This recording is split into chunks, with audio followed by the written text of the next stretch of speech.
Good morning, everyone. Good morning. Thank you, Tammy. Good morning, everyone. I think I'm channeling my inner, I used to always want to be a teacher. Ended up at the Department of Education, so it's all good. Welcome to our negotiated rulemaking session and the Reimagining and Improving Student Education Committee, or RISE for short.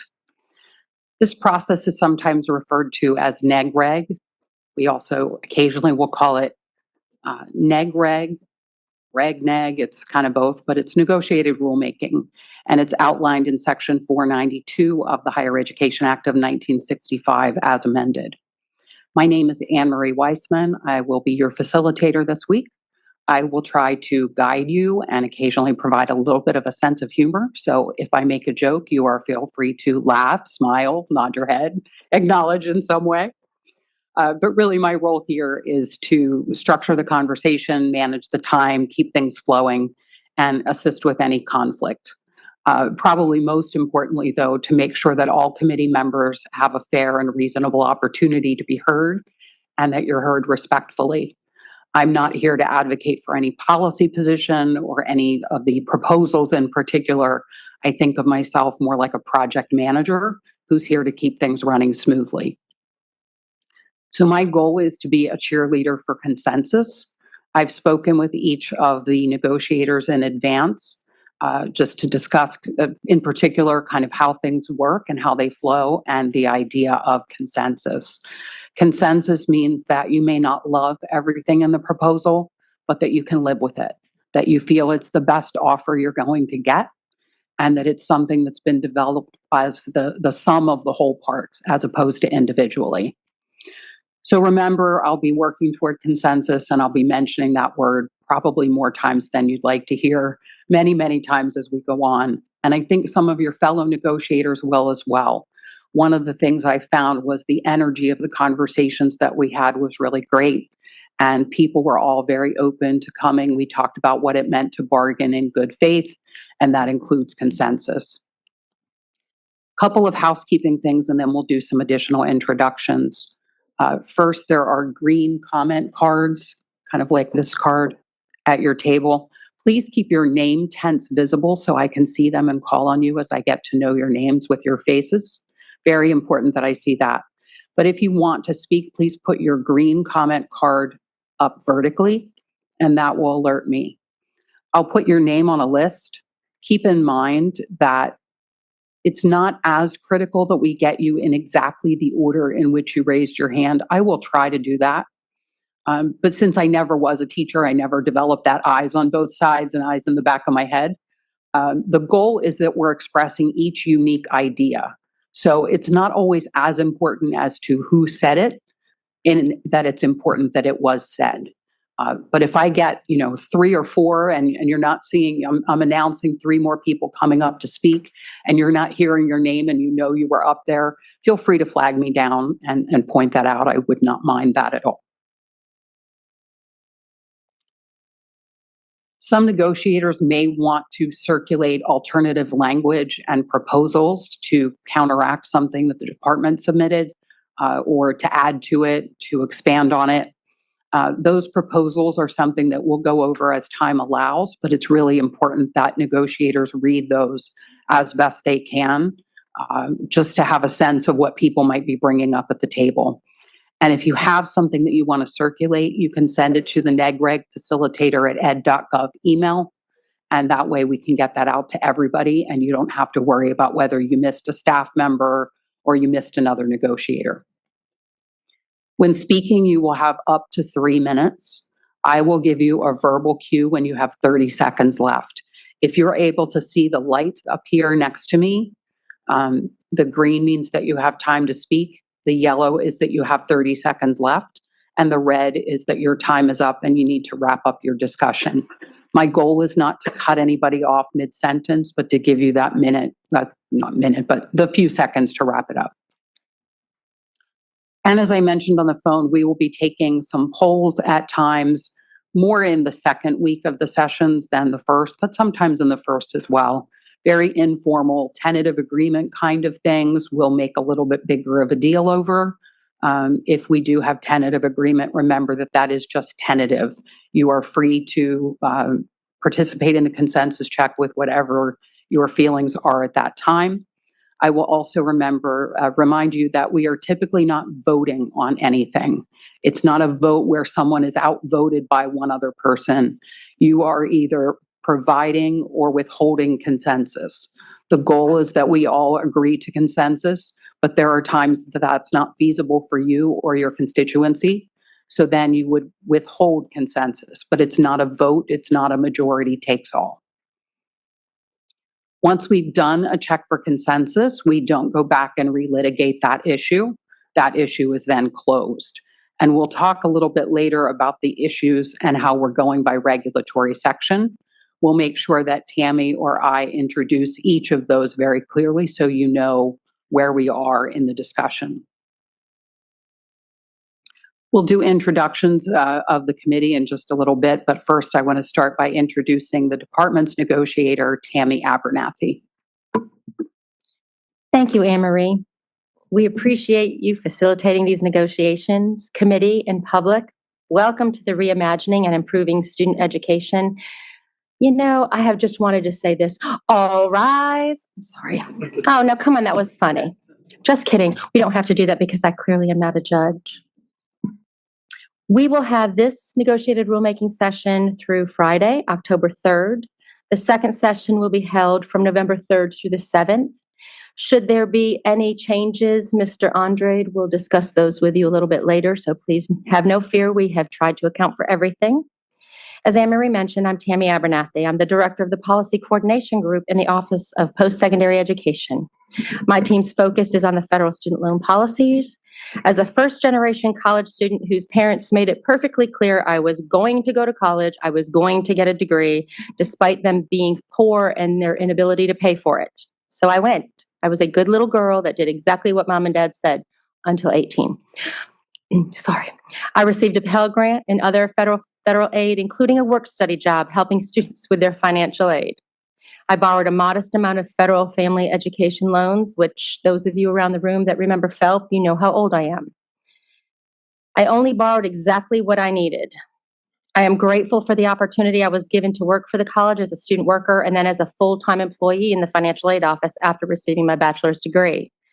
When I received my master's degree some years later, I realized that anything worth receiving is worthy of working hard. My education opened doors I could not have imagined walking through. And now, 38 years later, I still work on behalf of students and higher education institutions in my current role at the department. And it brings me joy to be able to fulfill my call to serve in this way. Joining me at the table is Mr. Jeffrey Andrade, the Deputy Assistant Secretary for Policy Planning and Innovation in the Office of Post-Secondary Education to my right. Mr. Andrade will address you later, and we are also joined by Jacob Lalo, a General Attorney from our Office of General Counsel to my left. And we have a village of staff from across the department joining us today, including the Policy Coordination Group, my team, and some of our senior leadership behind us to the side and over to my left.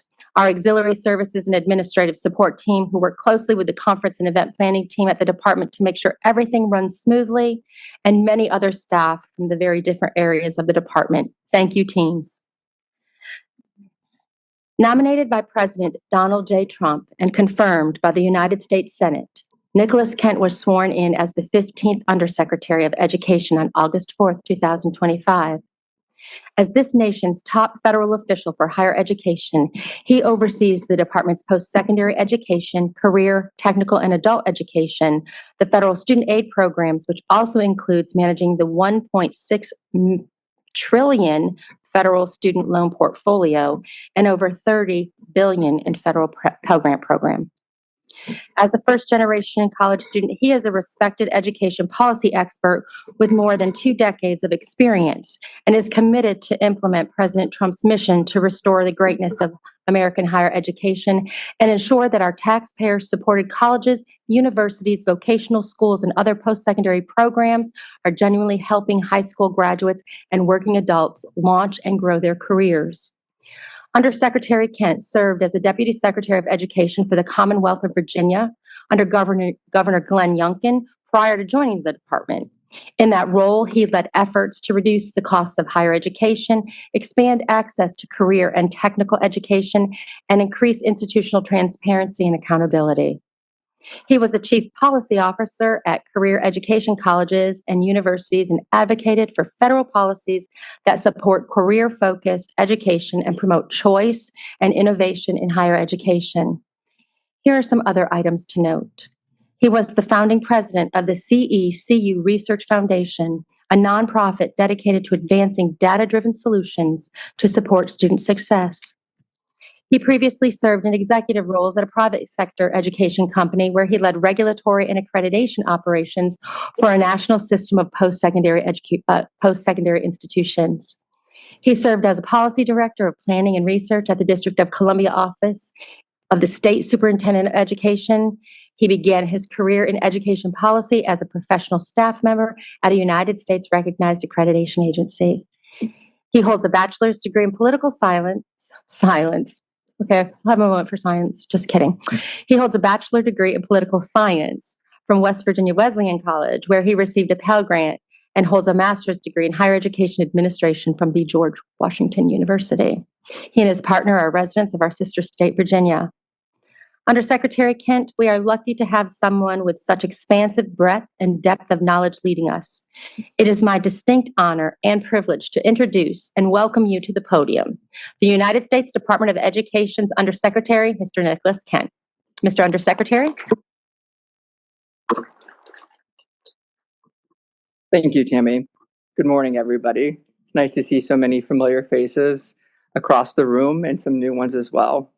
Welcome to today's negotiated rulemaking session on reimagining and improving student education, or RISE. On behalf of Secretary McMahon and everyone here at the U.S. Department of Education, I want to welcome you. Thank you for taking the time out of your busy schedules to be here today, whether in person or joining us virtually. Having sat in this room many times for negotiated rulemaking over the years, I know how much work goes into this process, both from those at the negotiated rulemaking table as well as those behind the scenes. Thank you very much for your dedication to helping shape thoughtful, effective policy. As I look around this room, I see leaders from across the higher education ecosystem, college and university officials, financial aid professionals, loan servicers, borrower and veteran advocates, taxpayer representatives, and state officials. Your perspective on behalf of the students that you serve are essential as we engage in the hard but necessary work ahead. Why RISE? We titled this rulemaking Reimagining and Improving Student Education, or RISE, not just to satisfy the federal government's unofficial acronym quota, but because this is a moment to rise out of a system that has failed too many students for far too long. It's a call to reset and strengthen the federal government's role in helping students finance their higher education and borrowers repay their loans with a system that is simpler, more accountable, and better aligned with the needs of today's learners, workers, and families. Today, America's federal student loan portfolio stands at a staggering $1.7 trillion. That's more than credit card debt. That's more than auto loans. And it reflects a system that has drifted far from its original mission. Even more alarming, over 5 million borrowers today are currently in default, with millions more in delinquency. Parents, veterans, first-generation students, working adults, many of whom took on debt in good faith, but were failed by a system that promised mobility and delivered instability. For too long, what was meant to be an investment in their future earnings potential has instead become a burden of crippling debt that delays homeownership, prevents family formation, and stifles entrepreneurial ambition and other economic potentials. This crisis, as you all know, did not happen overnight. It is the product of many years of rising costs, poor accountability, and repayment systems so complex that even experts have struggled having to explain them. It also puts the federal student loan portfolio on an unsustainable fiscal path, one that we must correct. And it's why this rulemaking and your work here is so critically important. As many of you know, issues like college affordability, student debt, and access to career-aligned education were front and center in the 2024 election, and for good reason. Americans' confidence in higher education is in steep decline. A 2024 Gallup poll found that only 36% of Americans have a great deal or quite a lot of confidence in higher education, down from 57% just 9 years earlier. And it's not just about trust. The perceived value of a college degree is also dropping. A much more recent Gallup poll showed that only 35% of Americans believe a college education is very important, compared to 53% in 2019 and 75% in 2010. That is a 40% drop in 15 years. Importantly, this is not a partisan issue. Confidence has declined across Democrats, Republicans, and independents alike, as well as across racial, socioeconomic, and age groups. Americans from all walks of life are asking the same question: is college worth it? College is often seen as a path to financial and social success, an investment in a better future. Yet many American graduates struggle to secure well-paying careers that enable them to buy homes, start families, or contribute meaningfully to their communities. For too many, the promise of higher education has been replaced with the weight of unaffordable debt and unfulfilled potential. The American people sent a clear signal in the 2024 election. Our system is too expensive, too confusing, and too often fails to deliver on its promise of opportunity and upward mobility. Under President Trump's leadership, the One Big Beautiful Bill Act, signed into law less than 90 days ago, introduces some of the most consequential reforms to higher education in a generation. The impact is already being felt. Just last week, we celebrated the launch of the 2026-27 FAFSA, the earliest launch in the program's history. This version restores common sense exemptions for family farms and small businesses in the Student Aid Index calculation, changes that may seem simple on paper, but that the financial aid professionals in this room know are operationally complex and financially significant. These reforms recognize the unique financial structures of rural families and small business owners, the backbone of our American economy. And under Secretary McMahon's leadership, we have already delivered on these changes in lightning speed so that students will soon be able to recognize these benefits. Let me highlight several of the bill's other most consequential provisions, reforms that reflect this administration's core principles of accountability, efficiency, and choice. While many of these changes will be addressed across two separate negotiated rulemakings, I want to take a moment to outline them together here. Seeing the full picture helps us to understand how these reforms work in concert with one another to deliver a more transparent, effective, and student-centered system. First, a $10.5 billion investment in Pell. The bill allocates $10.5 billion to address the Pell Grant shortfall, something that I know many of you in this room advocated for to prevent the reductions in the maximum award next year. It also expands Pell Grant eligibility to high-quality, shorter-term programs, recognizing that success doesn't only come in the form of a four-year degree. This administration believes students who pursue opportunities in the skilled trades, who earn technical credentials, and who complete apprenticeship and certificate programs should be celebrated, not stigmatized, for choosing the path that best fits their interests, aptitudes, and aspirations. A four-year degree may be the right choice for some, but it shouldn't be the default or the only option that we present to students. Next, responsible borrowing for graduate programs. Graduate loans have often been described as the cash cow for institutions, but a questionable investment for students. While this is a broad generalization and may not apply to every program, it remains a troubling reality for far too many. Graduate students continue to make up a growing share of the annual direct loan disbursements, even as research shows us that 40% of master's degrees do not deliver a positive return on investment. The bill appropriately eliminates Grad Plus and, in conjunction with the new earnings test, will introduce new loan limits for graduate programs where costs have too often outweighed students' earnings potential. The legislation also institutes new caps on Parent Plus loans, which have higher interest rates and origination fees and fewer repayment options. These loans are often debt traps for many parents who just want to help their children, but are now struggling to plan for retirement and manage their own finances. These reforms taken together are intended to curb rising tuition, protect borrowers, and ensure that taxpayers are not subsidizing programs that leave students financially worse off. Third, simplified repayment plans. The bill replaces the confusing maze of federal student loan repayment plan options with just two clear choices: a standard 10-year plan with additional time to repayment depending on the size of a borrower's student loan debt, and a new income-based repayment plan called the Repayment Assistance Program, or RAP. Borrowers shouldn't need to be a lawyer or a PhD in order to understand how to repay their loans. Simplification empowers students to make informed choices and reduces the risk of delinquency or default. But these reforms go beyond simplification. They address one of the greatest challenges for struggling borrowers using income-based repayment. Balances the balloon even as they make their required payments because of the interest accrues each month is greater than their payments. 3/4 of borrowers who use these plans owed more than they initially borrowed 5 years later. Under the new repayment plan, not only will responsible borrowers never see their balances go up, they will always see their balances go down, thanks to new benefits and the move away from the insanity that a $0 monthly payment helps pay down debt. And unlike the Biden administration SAVE plan, borrowers can count on these new benefits, well, because they are legal.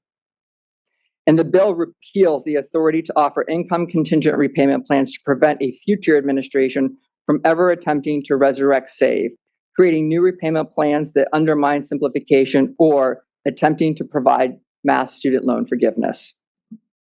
Fourth, institutionally determined loan limits. After years of discussion, many of you who advocated for this in this room, the bill now allows institutions to set their own program level loan limits. We hope that colleges and universities will use this new tool to align borrowing with the expected earnings potential of each program, curbing excessive debt by preventing students from borrowing more than is financially responsible simply because they can. And finally, accountability for outcomes. The bill establishes a new institutional accountability framework. For undergraduate degree programs to qualify for federal student loans, they must show that graduates are earning more than a typical high school graduate. For graduate programs, earnings must exceed a typical bachelor's degree program. It's a simple principle. Students should leave college better off than when they started, and taxpayer dollars should fund results, not rhetoric. Together, these reforms do not just serve students, they also serve the long-term interests of taxpayers. By curbing excessive borrowing, tying aid to outcomes, and simplifying repayment, we can begin to restore the fiscal health of the federal student loan portfolio, ensuring that federal dollars are used wisely and sustainably. Why does this matter? The American people have spoken, and loudly. They want more affordable education, more career-aligned options, more transparency and accountability, less red tape and complexity, and no mass student loan cancellation. This bill delivers on those demands, and while we won't cover every education provision of the law during this rulemaking, we will address key areas related to the direct loan program, including loan limits and repayment plans. In parallel with these legislative reforms, the Trump administration has already taken proactive steps to better support students and borrowers at every stage in the loan life cycle, starting well before a loan is ever taken out. For example, earlier this month, we announced an exciting overhaul of the Office of Ombudsman, which has been expanded and refocused into the Office of Consumer Education and Ombudsman. This office will play a proactive role in educating students and families about borrowing decisions, improving transparency in repayment, and holding servicers accountable, ensuring that the system works better from start to finish. Federal Student Aid also released a request for information as it begins to develop a common manual of standardized policies and best practices to improve student loan servicing, and collections. Now, as someone who sat in this room many times before, I'd like to offer a few thoughts as we begin these negotiations. 1, Congress has spoken. This law represents the will of the American people expressed through the legislative process. Our job at the department, my job, is to implement this law faithfully. I encourage you to stay focused on where we have discretion instead of focusing on where we do not. 2, this is about students, not systems. We're not here to protect the status quo. We are here to disrupt a system that has failed too many students for far too long. Voters, especially young voters and working families, are demanding change. We owe it to them to think boldly, to act responsibly, and to deliver results. Keep an open mind. Let's resist the temptation to entrench ourselves in old positions. Productive policymaking requires respectful dialogue and a willingness to learn. We are here to debate ideas, be open to different viewpoints, and resist the temptation to dig in.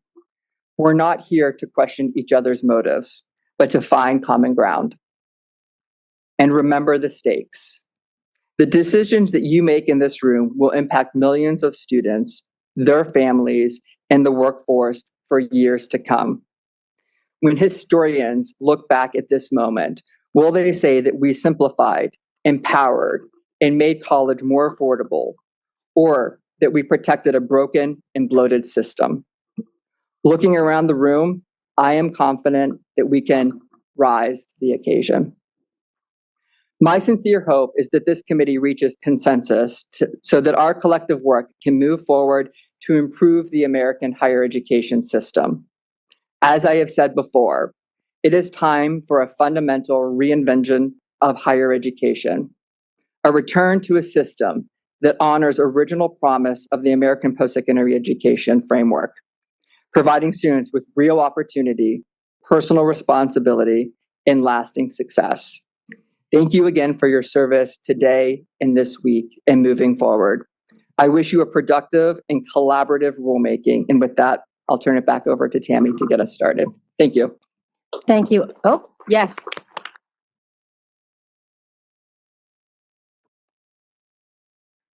Thank you, Undersecretary Kent. We appreciate you sharing the administration's vision and a call to action for the American public, the department, the institutions of higher education, and the staff and negotiators serving these negotiated rulemaking activities. I, for one, was moved, and as a career employee called to serve the public, I accept that call to action to walk alongside you and others to further serve our institutions and borrowers of our federal student loan programs. I'd like to turn it back over to Anne Marie, who has graciously agreed to serve as our facilitator during these negotiations, and we are forever grateful. We're happy she could share her expertise with us. Anne Marie? Thank you. I'd like to do other introductions next. I'd like to start with the rest of the department, and after we move to their team, we'll move around the table to primary negotiators, and then we'll go to the row behind with the alternates. So I'll turn it over first to Jeff.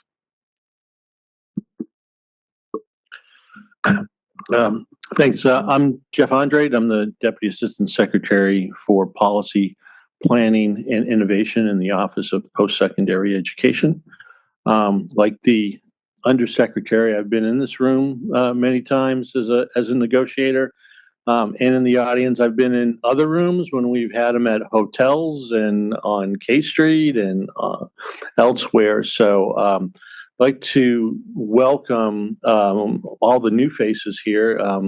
That was intentional on our part. We are trying to provide as many opportunities as we can as we have different tables available for negotiated rulemaking, give people different experience, and we try to bring in people who have expertise but have various levels of expertise. So you will see different a bunch of different skill sets here, as well as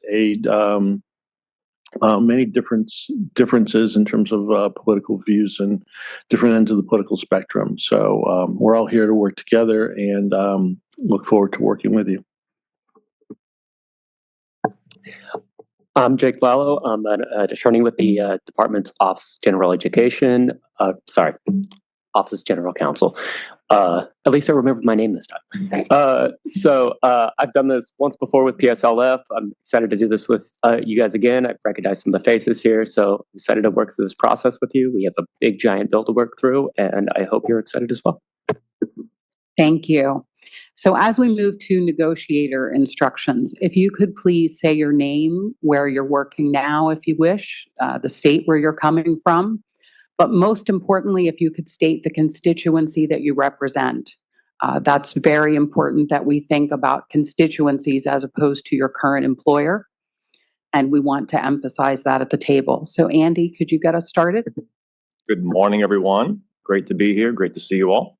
My name is Andy Vaughn, and I am representing the private sector colleges and universities in the U.S. I'm currently the president and CEO for the last 10 years at Align International University. We're based in San Diego with our regional office in Phoenix, and I'm from Arizona.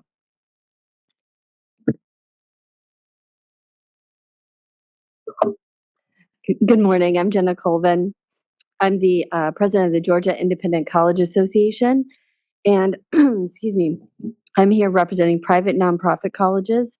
In Georgia, we have some of the best in the country, and I think they represent the same diversity of choice that are in our country, including our HBCUs and tribal colleges. Good morning, everyone. My name is Deborah Lilly. I am representing student loan borrowers, including those in school, deferment, forbearance, delinquent default, and currently in repayment. I am currently employed as a senior project manager at United Healthcare, where I'm nearing about 10 years or so. Thank you. Good morning, everyone. My name is Faisal Solman. I am representing student loan borrowers who are veterans, United States military members, or groups representing them. I am a legal fellow at Student Veterans of America.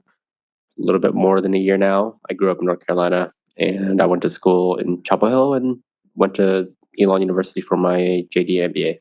Nice to meet you all. Good morning, everyone. My name is Ashley Napperly. I am an attorney at the Legal Aid Society of San Diego in the great state of California. I am here as the primary negotiator representing legal assistance organizations that represent students and borrowers, consumer advocates, and also civil rights groups. Good morning. My name is Scott Kemp, and I am the student loan advocate housed in the State Council of Higher Education for Virginia, and I am representing state officials. Alex Ritchie, president of the National Council of Higher Education Resources. My constituency slot is student loan servicers, collection agencies, lenders, and guarantee agencies. Thanks so much for inviting me. Looking forward to the conversation. Good morning. My name is Alex Holt. I'm the senior advisor for higher education at the Committee for a Responsible Federal Budget. I'm here representing taxpayers and the public interest. I'm currently based in California. Excited to be here. Good morning. My name is Timothy King. I am representing public institutions of higher education, including institutions eligible to receive federal assistance under Title III and Title V of the HEA, tribal colleges and universities, and historical Black colleges and universities. I'm currently the Vice Provost for Student Success at Jacksonville State University in Jacksonville, Alabama. Thank you for having me. And if we can start over on this side and go back around with the alternates, please. Good morning, everyone. I'm Jeffrey Bodemer. I'm representing the proprietary institutions of higher education as the alternate negotiator. I'm from Post University in Connecticut, and I currently reside in Reno, Nevada. Thanks so much for having me. I'm Patty Kohler. I'm with Western Governors University based out of Salt Lake City, Utah. I am here as the alternate for the private nonprofit institutions of higher education, and I serve as the Vice President of Financial Aid.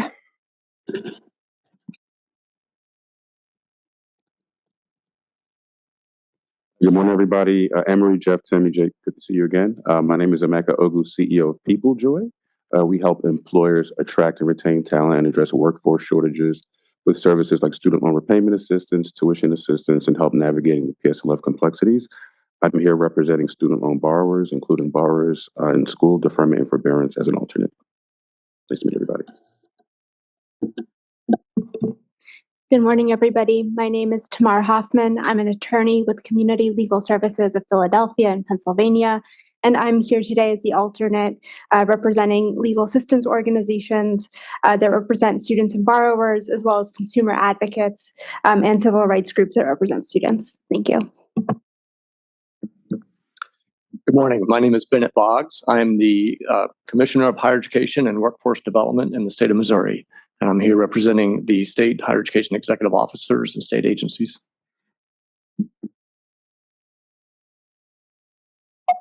Good morning. My name is Lori Hartung, and I'm the alternate for student loan servicers, collection agencies, guarantors, and lenders. And I represent the Coalition of Higher Education Assistance Organization, COHIO, and I'm an executive with ECSI, and I reside in Wisconsin. Good morning. My name is Matt Ellsworth. I'm the Director of Financial Aid at Western Carolina University. I'm here representing public institutions, including tribal colleges and universities and HBCUs.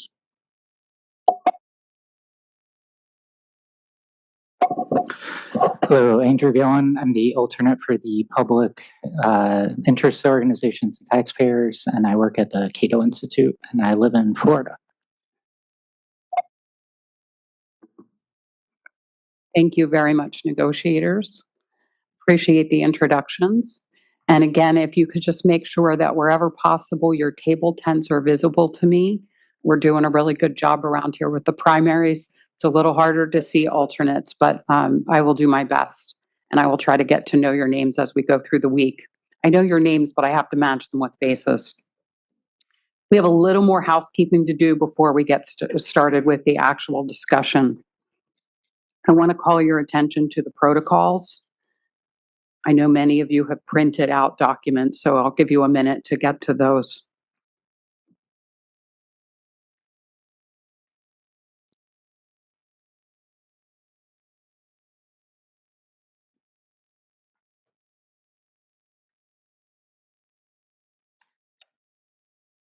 We're not going to go through the entire protocols, but I do want to go through a few highlights, and then if anybody has any questions on the protocols, we'll certainly entertain those. We talk about the participation of the committee, and just to clarify, the Department of Education negotiator is Tammy Abernathy. Tammy does participate in consensus checks. Jacob and Jeffrey from the Office of General Counsel and the Office of Post-Secondary Education do not participate in the consensus check. The non-federal negotiators, the primary, will participate in the consensus check. In the absence of the primary, the alternate would participate in the consensus check. If neither the primary nor the alternate can be present, there will be no consensus check representing that constituency. And I, as your facilitator, am again not participating in the consensus check, but I am here to try to keep things running smoothly.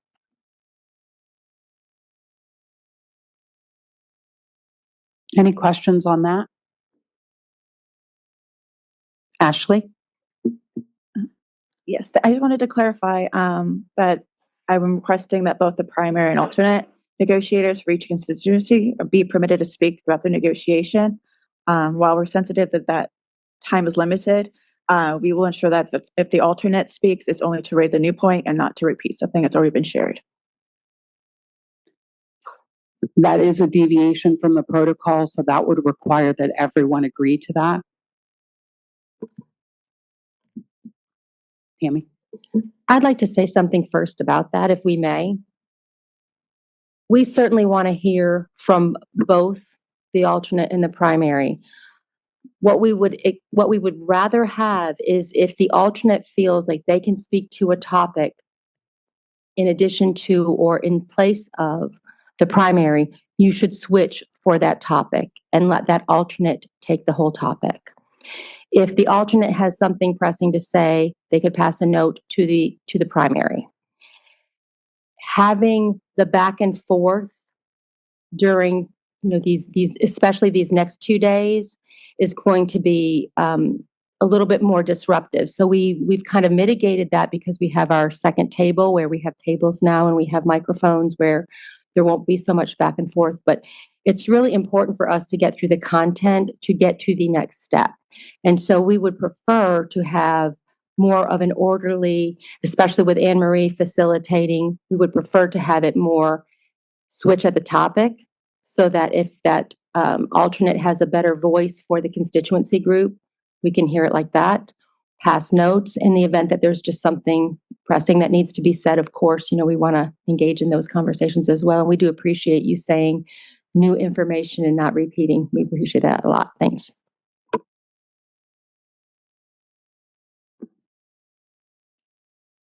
And just to be clear, we will make sure that we're identifying the regulatory section that we're working on, which would be what we would consider to be a topic, so that if anybody wants to switch out, they're able to do that at that time.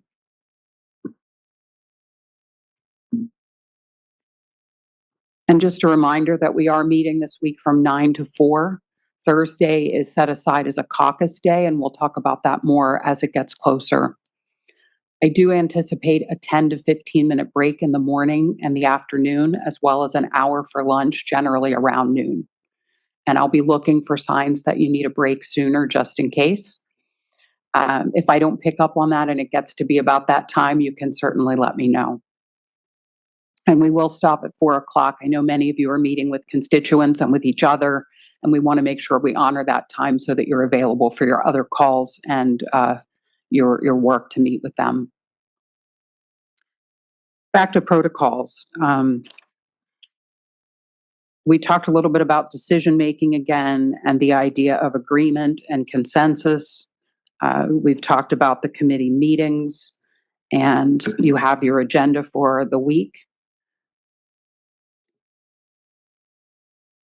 Remember that any member can call for a caucus. That includes the department. Generally, a caucus is a subset of the negotiators. However, it can include all negotiators. And reminder that the caucus stops the formal discussion of the committee. If we have a full caucus or the majority of the people that are at the table, we would do that in this room, and the live streaming and the recording would stop. If it is a smaller group, if it's a handful of people, then we'll send you off to a smaller conference room with a staff member. The staff member will leave and will monitor for time. Typically, you would say who you want to be in the caucus and the amount of time that you think you'll need, and then we'll come back and check on you. And a reminder that anyone can withdraw from negotiations at any time, but we certainly hope that you won't do that and that you'll stay with us. And then a final point, the last section of your protocols is that when you're speaking with members of the media, but really speaking with anyone, as Undersecretary Kent mentioned, it's really important that you categorize your own views and not the views of others. So rather than talking about what someone else wants or said or thinks, you would be talking about what you want or say or think. And we think that keeps for a much more professional committee, and it helps with your working relationships. Any questions on the protocols?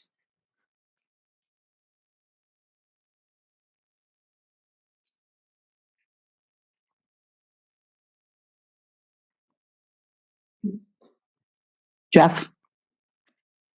And then Ashley. I was just making you aware that Ashley had her. Okay. Because you didn't see the catcher. Okay. Ashley, go ahead. Thank you, Jeff. I just wanted to point out that I realized that the current agenda does not list a public comment period. So I wanted to inquire as to whether that was happening, just because the Higher Education Act section and rulemaking states that the Secretary shall obtain public involvement in the development of proposed regulations. And we believe that a public comment period would help facilitate public involvement in this process. Jeff? I'll address that. Yeah.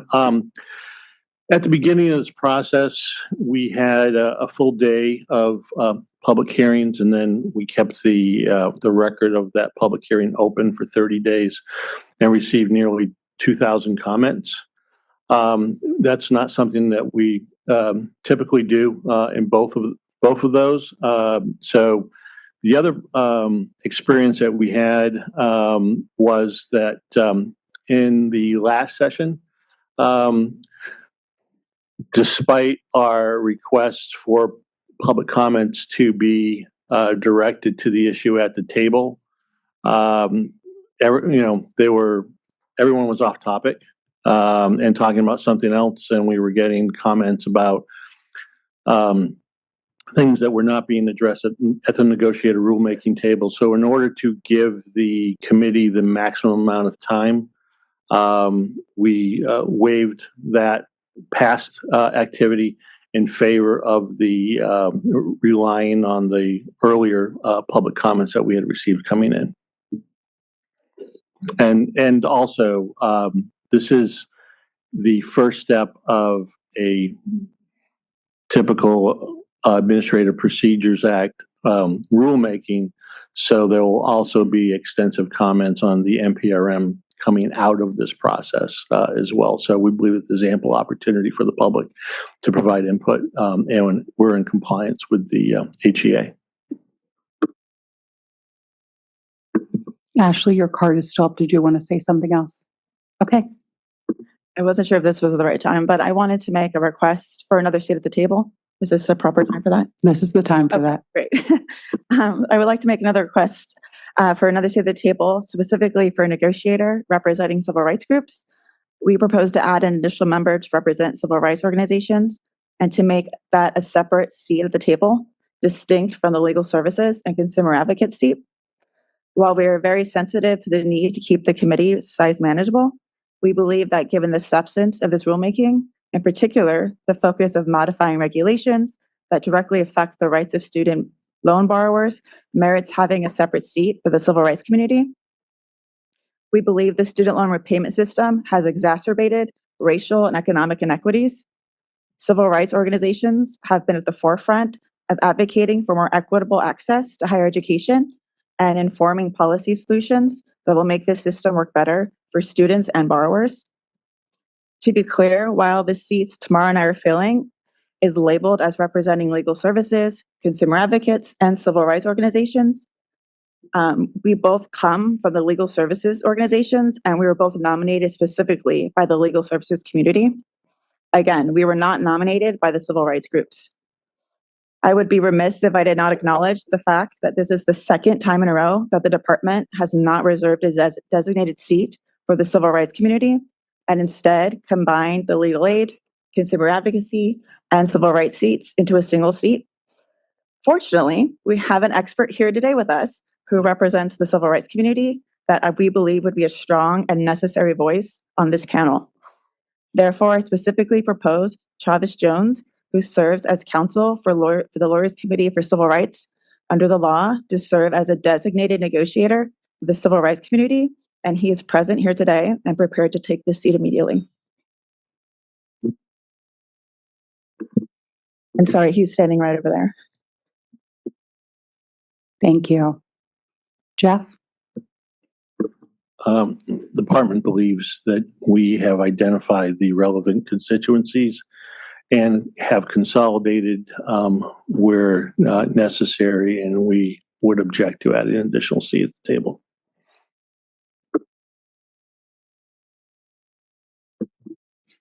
So as per the protocols, we need to have consensus in order to add a seat at the table. So we want to formally take that check now.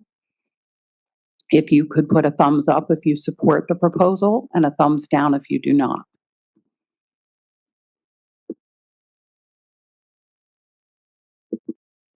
So we have several thumbs down. If you could keep your thumbs where they are so that I can record those. Thank you. Just hold on.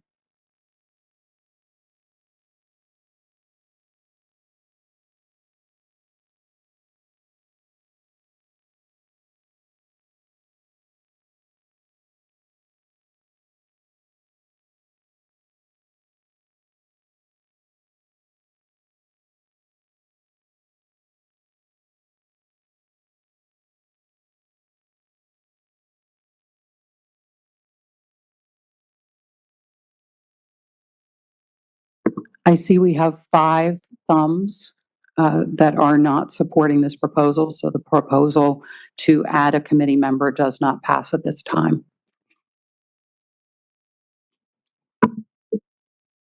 Tammy?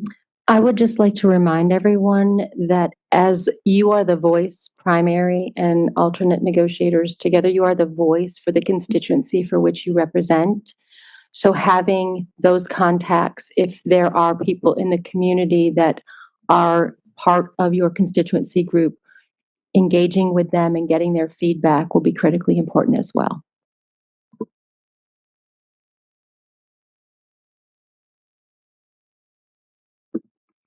Are there any other questions or things that you need to raise at this time? Alex? I just want to clarify that if I want to abstain, do I do the sideways thumb? And you can just have no thumb at this point for this type of item, but I did note that you were not up or down, so thank you. Other questions or comments before we move on? We do have someone who has joined us as one of the alternates who did not get a chance to introduce himself earlier. So if I could ask Bob, if you could introduce yourself, your name, your current position, where you're coming from, and the constituency that you're representing, please. Bob Carey with the National Defense Committee. I am the alternate military veteran, student lender, negotiator, representing military and veteran student borrowers. Did I answer all your questions? I did serve on the Public Service Loan Forgiveness Committee as the primary. My colleague, Mr. Silman, served as the alternate then. So we decided to switch today, and he's the primary and I'm the alternate now. Actually, we decided to switch that. Yeah, I want to say the Department of Education may have had something to say about that. But, you know, I mean, we'll take credit where we can. And very happy to be here and appreciate the opportunity. Thank you. So just to clarify again, when we're doing a consensus check, if you do wish to abstain, then you have no thumb. If you wish to support the proposal, your thumb is up. And if you choose not to support the proposal and you want to block consensus, it is a thumbs down.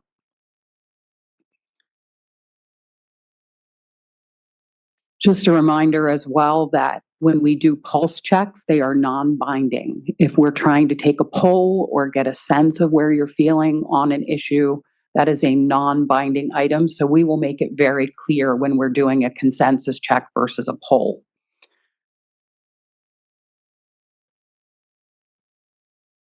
And a reminder too that consensus is not a majority wins.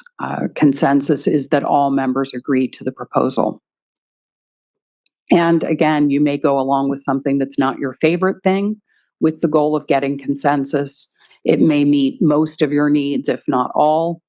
My feeling on getting consensus at this table is that it's a wonderful thing and that the whole is greater than the sum of its parts. So collectively, the committee will come up with something generally that is better than if any one person had written it. And again, I talked to each member about this in advance, and everybody came with a very positive attitude and is seeking consensus right along with me. So I appreciate the time that you're giving us here today and throughout the week, and the time that we don't see when you're doing things between sessions or after sessions. We really do appreciate those efforts. Tammy, do you have anything else to cover before we get started? No, ma'am, but thank you for asking. Thank you. Any other questions from members of the committee? Bob? If there's a shutdown, are we going to continue to meet on Wednesday, or do we go into recess automatically? I'll let Jeff speak to that. Don't steal my thunder, Bob. Okay, sorry.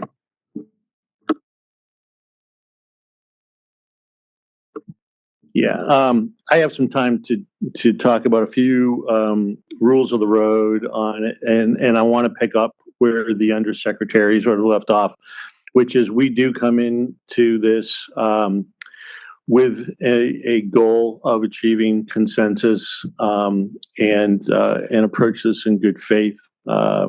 think at the last negotiated rulemaking that we did, we made over 15, 16 concessions. So if anybody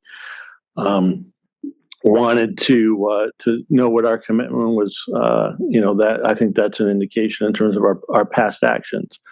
We also show that if we don't have consensus, we will go back and take the best course available to us, which means that some of the deals that we had agreed to at the table are gone when the committee ends if we're not able to do consensus. So again, we are trying to work with all of you. We appreciate your time on this. In terms of regular order, we designed this so that we can go through quickly and also have a beginning and end time for you all. So this is about a month commitment in terms of coming in. We come in with draft language. We're able to get into the language right away on the first day, and then we can wrap up at the end of the second session, one way or the other, so it doesn't go on for 5 or 6 months. One of the things that's important, I think, in this particular rulemaking is that typically there's a master calendar, and that we start the process much earlier. This legislation is a budget reconciliation bill, and Congress put in specific effective dates.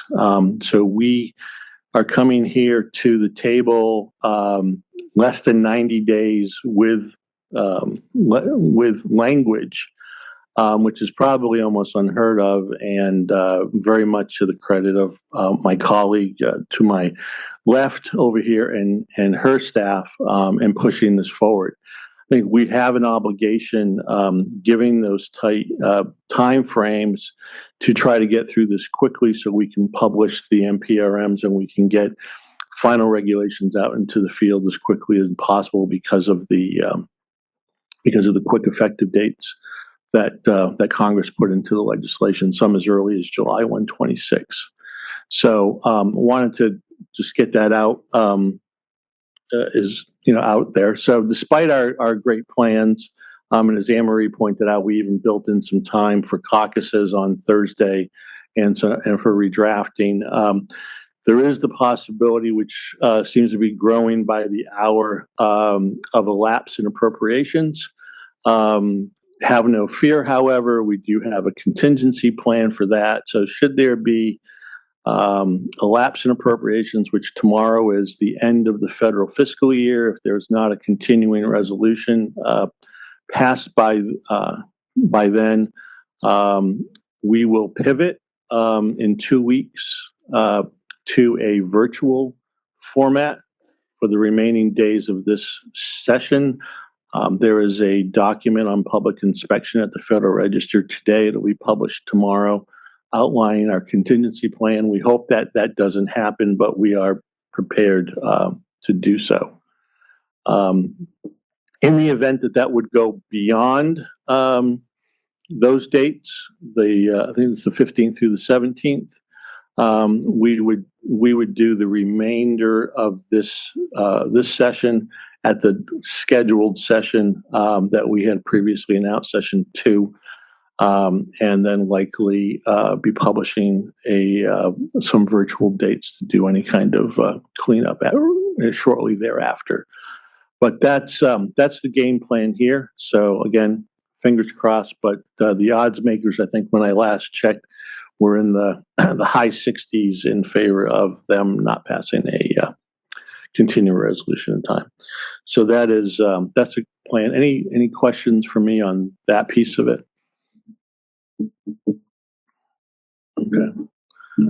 Okay. Hearing none, I'm going to just go over a little bit more on sort of what we're going to talk about today.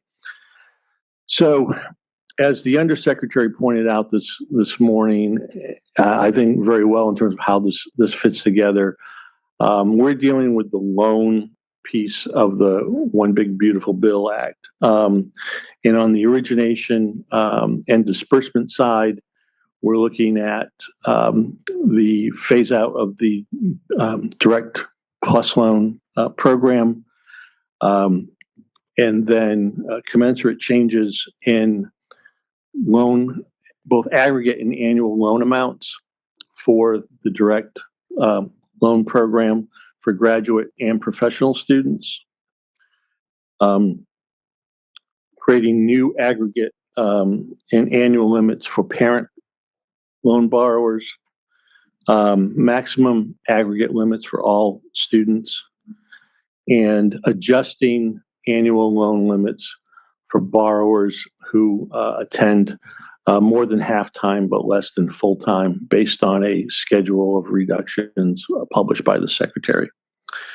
And also the long sought after limits at the institutional level for programs that can be imposed by institutions themselves to reduce borrowing.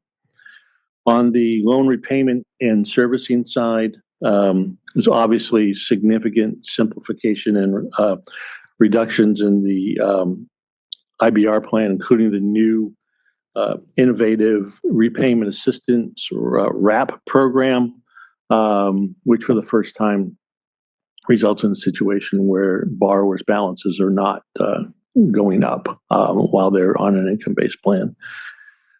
Simplifies the whole system going forward into 2 plans finally, and has limits on deferments and forbearances, and expands options for borrowers with certain defaulted loans.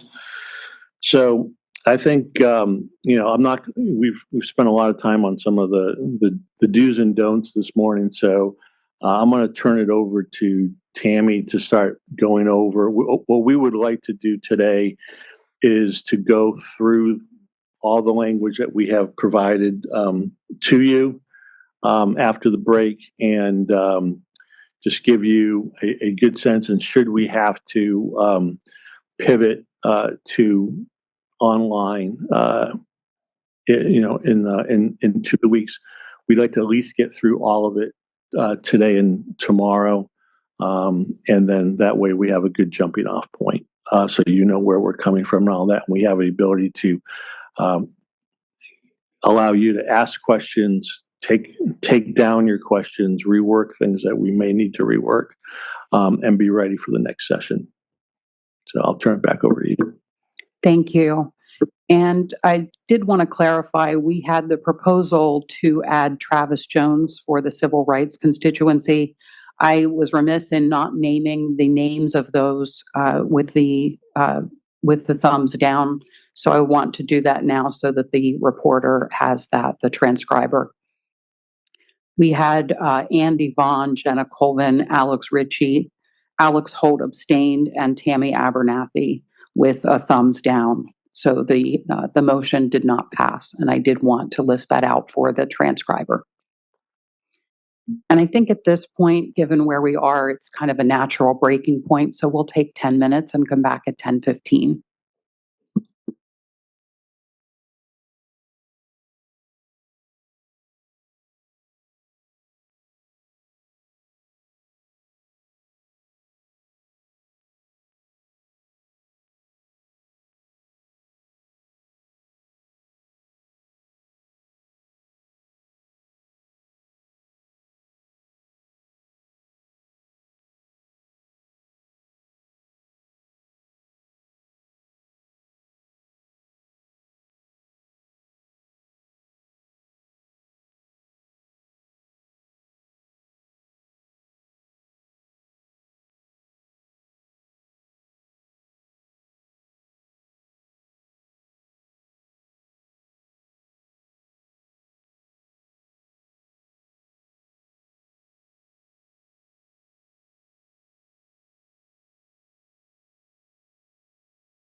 you all for coming back timely.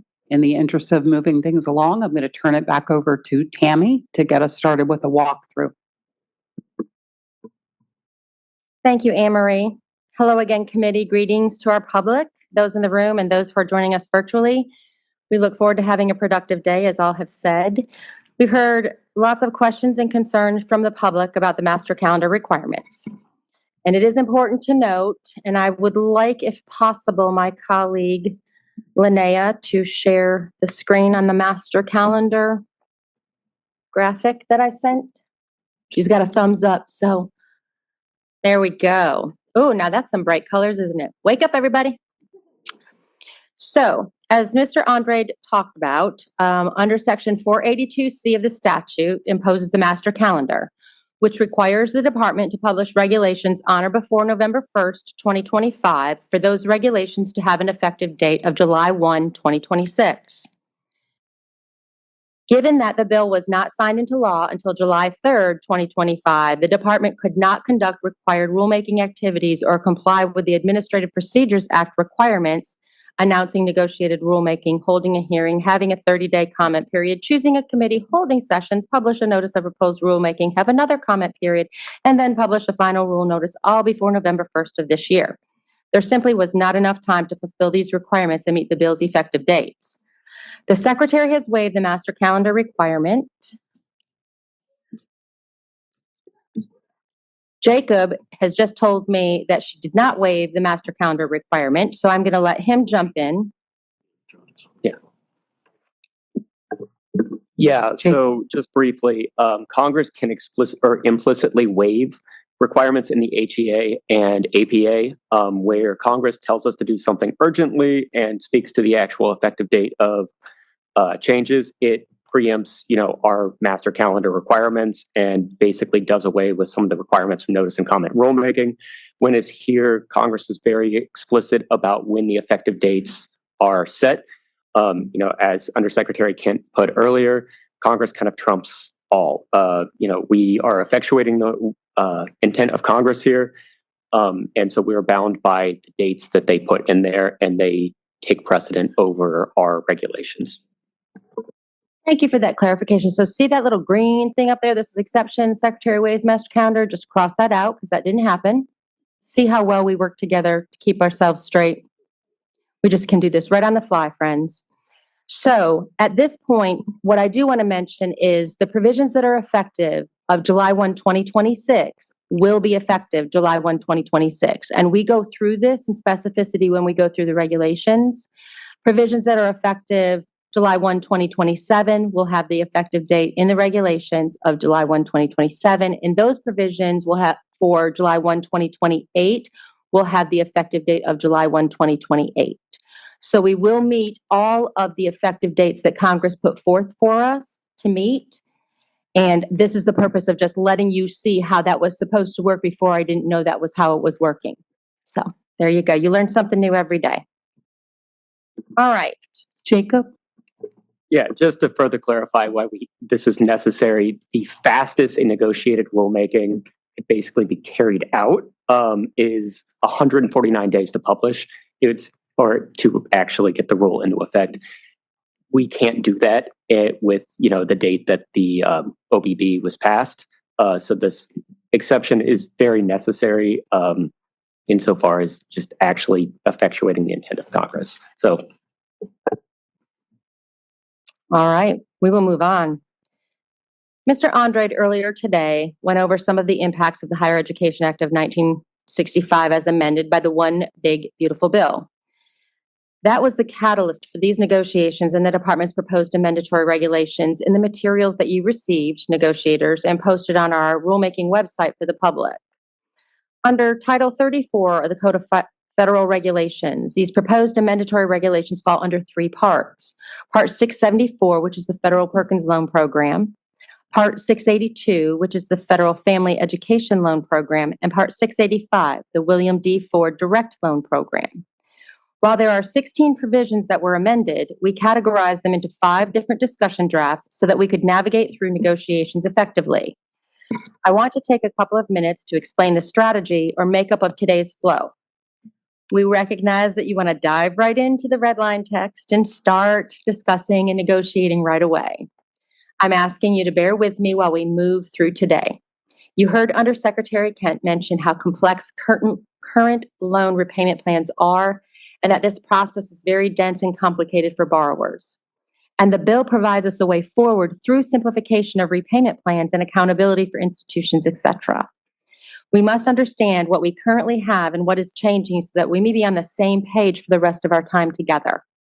I want each of you to have the same knowledge before we dive into the many red line texts. Otherwise, we may spend more time explaining current information instead of understanding the proposed changes. This is a 2-week negotiation, so we're going to have plenty of opportunities for you to ask questions and get into the weeds together. Even with a potential lapse in appropriations, we will have time to discuss.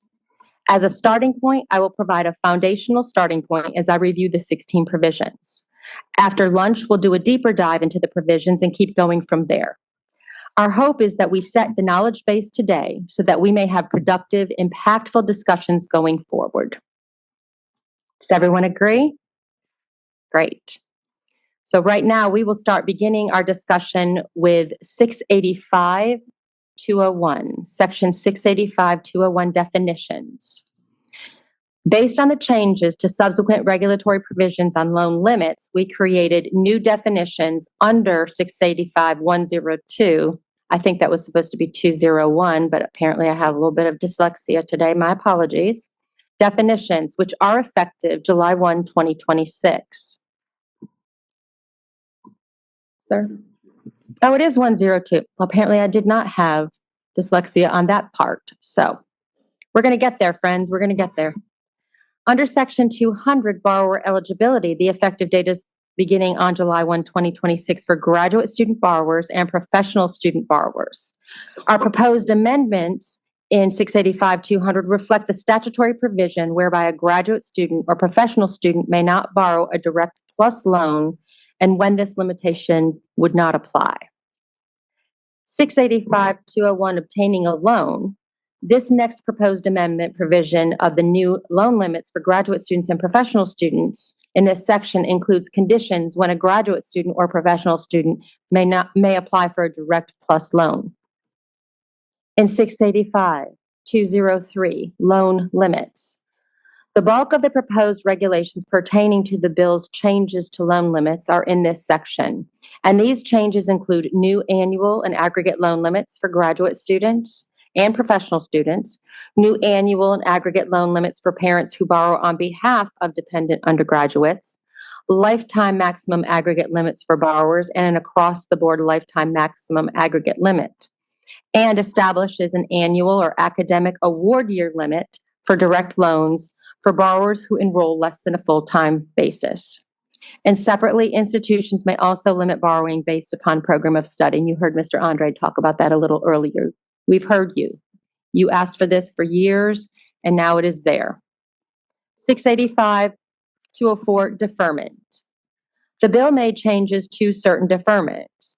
New direct loans made on or after July 1, 2027 will not be eligible for the unemployment or economic hardship deferments, and our proposed amendments in this section reflects such changes.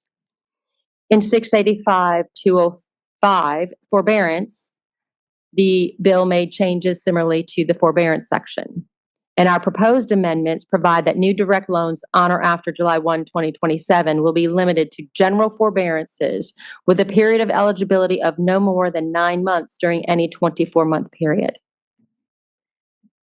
The seventh provision we changed is 685-208, fixed payment repayment plans. The bill introduced a new fixed payment repayment plan, and our proposed amendments restructure the fixed payment repayment plans in this section and introduce this new fixed payment repayment schedule, which we call the tiered standard plan. In 685-209, income-driven repayment plans. This is the section that has the most significant changes with respect to the various repayment plans. The bill made several changes, including creating a new simplified income-based repayment plan called the Repayment Assistance Plan, or RAP, that you heard Jeff mention. revising the terms of the IBR plan, sunsetting the income contingent repayment plans by 2028, defining new terms, establishing procedures for obtaining disclosure of federal tax information for enrollment and certification income-based repayment plans. Section 685-210, choice of repayment plan. Generally, borrowers may select repayment plans that best fit their needs. Under the bill and our conforming proposed amendatory changes in this section, for direct loans made on or after July 1, 2026, the borrower may select between the tiered standard repayment plan or the repayment assistance plan. This is also what Jeff mentioned earlier. And if a borrower does not select a repayment plan, the department designates the tiered standard repayment plan. The law also preserves borrowers' ability to change repayment plans for direct loans made before July 1, 2026. The miscellaneous repayment provisions, there are several provisions worth noting. Our proposed amendments in 685-211A outline the bill's provisions for the order of precedent for monthly payments under the repayment assistance plan. That is how a payment is applied for accrued interest, fees, and principal on the loan.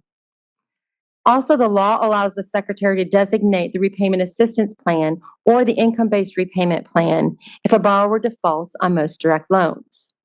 Our proposed amendments align with this statutory change. The bill also makes changes to the provisions for rehabilitating a direct loan and minimum payments for defaulted loans. Our proposed amendments in Section 685-211F allow direct loan borrowers to rehabilitate twice over the lifetime of that direct loan as of July 1, 2027. Our proposed amendments also provide that a borrower's monthly payment when rehabilitating a defaulted loan may not be less than $10. In Section 685-219, our public service loan forgiveness, the bill designates that the repayment assistance plan is a qualifying repayment plan for the purposes of receiving public service loan forgiveness. It provides that income contingent repayment plans are PSLF qualifying repayment plans only through 2028. And our proposed amendments also codify these changes. In Section 685-220, consolidation, the bill makes some changes to consolidation loans, and our proposed amendments in this section allow a borrower in default to consolidate their loans for the purposes of gaining access to the repayment assistance plan. Under 685-221, alternate repayment plans, under the direct loan program, the alternate repayment plans, our proposed amendments provide sunset dates of these plans and specify that the alternative repayment plan is only applicable to loans made before July 1, 2026. Under our Federal Family Education Loan Program in Section 682-405, under the Loan Rehabilitation Agreement, we make those corresponding changes and allow borrowers in this FEL program to rehabilitate twice over the lifetime of the loan, effective July 1, 2027. And under our income-based repayment plan in 682-215 in the FEL program, we've revised the terms of the IBR plan. Our proposed amendments reflect the removal of the requirement to demonstrate partial financial hardship to enroll in an IBR plan, and where appropriate, define the term applicable amount, which is used to calculate the monthly payment for loans repaying under an IBR plan. Under 674-39, which is our federal Perkins Loan Program, loan rehabilitation, we also make the corresponding changes to allow borrowers with a Perkins loan that is defaulted may rehabilitate twice over the lifetime of the loan as of July 1, 2027. Now I'm going to turn it back over to Anne Marie. We can take a few general questions at this time.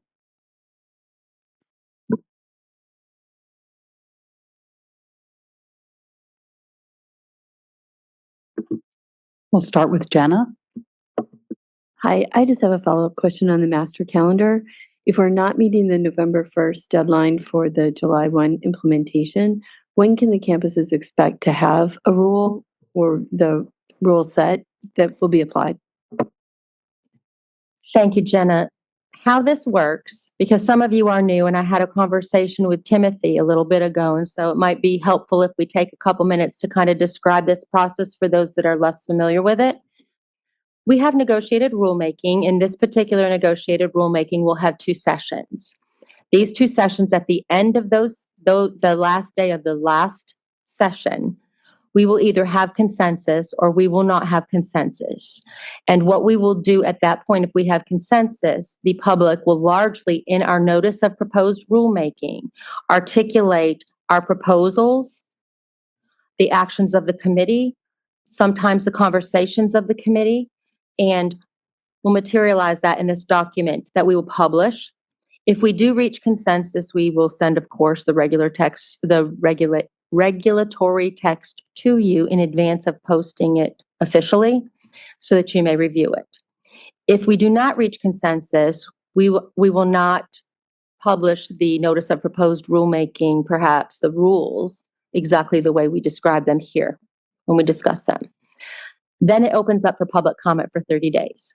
So at that point, you all go back, your public responds, 30 days, lots of comments, lots of fun stuff for my team to do in preparation for creating the final rule. Then we draft and we publish the final rule. And that means that published final rule will not be before November 1st, because we're not even meeting for the second session until November 3rd. We're good, but we're just not that good. And so we won't be able to meet that particular deadline. So therefore, in a typical negotiated rulemaking, meeting that November 1 deadline with publication of final rule would have the effective date July 1, 2026. In this case, we're still going to have the July 1, 2026, because as Jacob mentioned, it's congressional. They told us to do it, and we are going to do it. And it doesn't mean that we have enough time, obviously, with 140 days to publish and go through this whole process as we would normally do. So we still have to meet that deadline. And so we hope to have a published notice of proposed rulemaking as soon as we possibly can, with no definite date.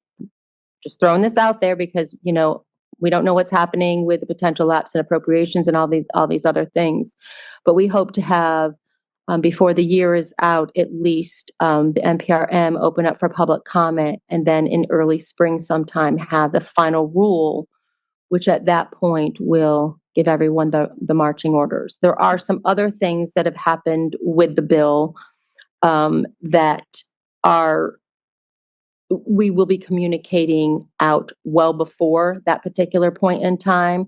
The biggest thing is the schedule of reductions. I know that's hot and heavy on everyone's mind, but we are already working on that and should have a publication. We expect that to be effective July for the award year, academic year of 26-27. And so we'll have specificity around that, the formula and all of the things. We do mention it in the regs, but we will also have additional information in a schedule published by the secretary sometime later this fall. Does that help? Probably more than you ever wanted to know, huh? Did you have a follow-up, Jenna? I just want to make sure. So we're hoping for the proposed rule out for comment by the end of the year and a final rule this spring. Yes, ma'am. That's what we're hoping for. And I'll just put it behind me. They know what has to happen. I'll put in a plug for consensus. This is where the benefit of consensus is that you have that regulatory text. You've agreed to it. It allows the department to move more quickly than if it has to go back and revisit each of those regulatory sections. As you see, there are quite a lot of them. Jacob? Yeah, I just wanted to touch on that a little bit more. So just to put you a little bit at ease, even though the schedule is not fixed and we can't necessarily make promises about when things will be published, as Tammy said, we're aiming for early spring. The APA does fix some clear requirements, though, for where a rule can take effect. It has to be published the final rule has to be published at least 30 days before its effective date. So at the absolute latest, it would be late spring, could not be beyond June 1st to take effect on July 1. And as Anne Marie said, this is a huge thing for consensus. You have much greater certainty about what the final rule will look like if you reach consensus here. And I think that's the beautiful part of this process, especially when we are subject to an expedited timeline. Other questions before Andy? Just a note on timing. So the professional designations probably one of the more important items that this group is going to discuss in the coming weeks. And that particular designation is largely for doctoral programs, for professional practice, professional programs that lead to licensure. Most of those students at institutions across the country enroll a year ahead of time. So students starting in the fall of 2026, which is when most professional programs start on a semester basis, are starting to apply now. Those programs are typically 9 to 12 months ahead of time. So if we come to consensus on the professional designation, does the department give guidance that we should actually define the programs or define a process to do so? Or is that still open for negotiation? And it sounds to me that would be one of the more important topics to come to consensus on because of the time.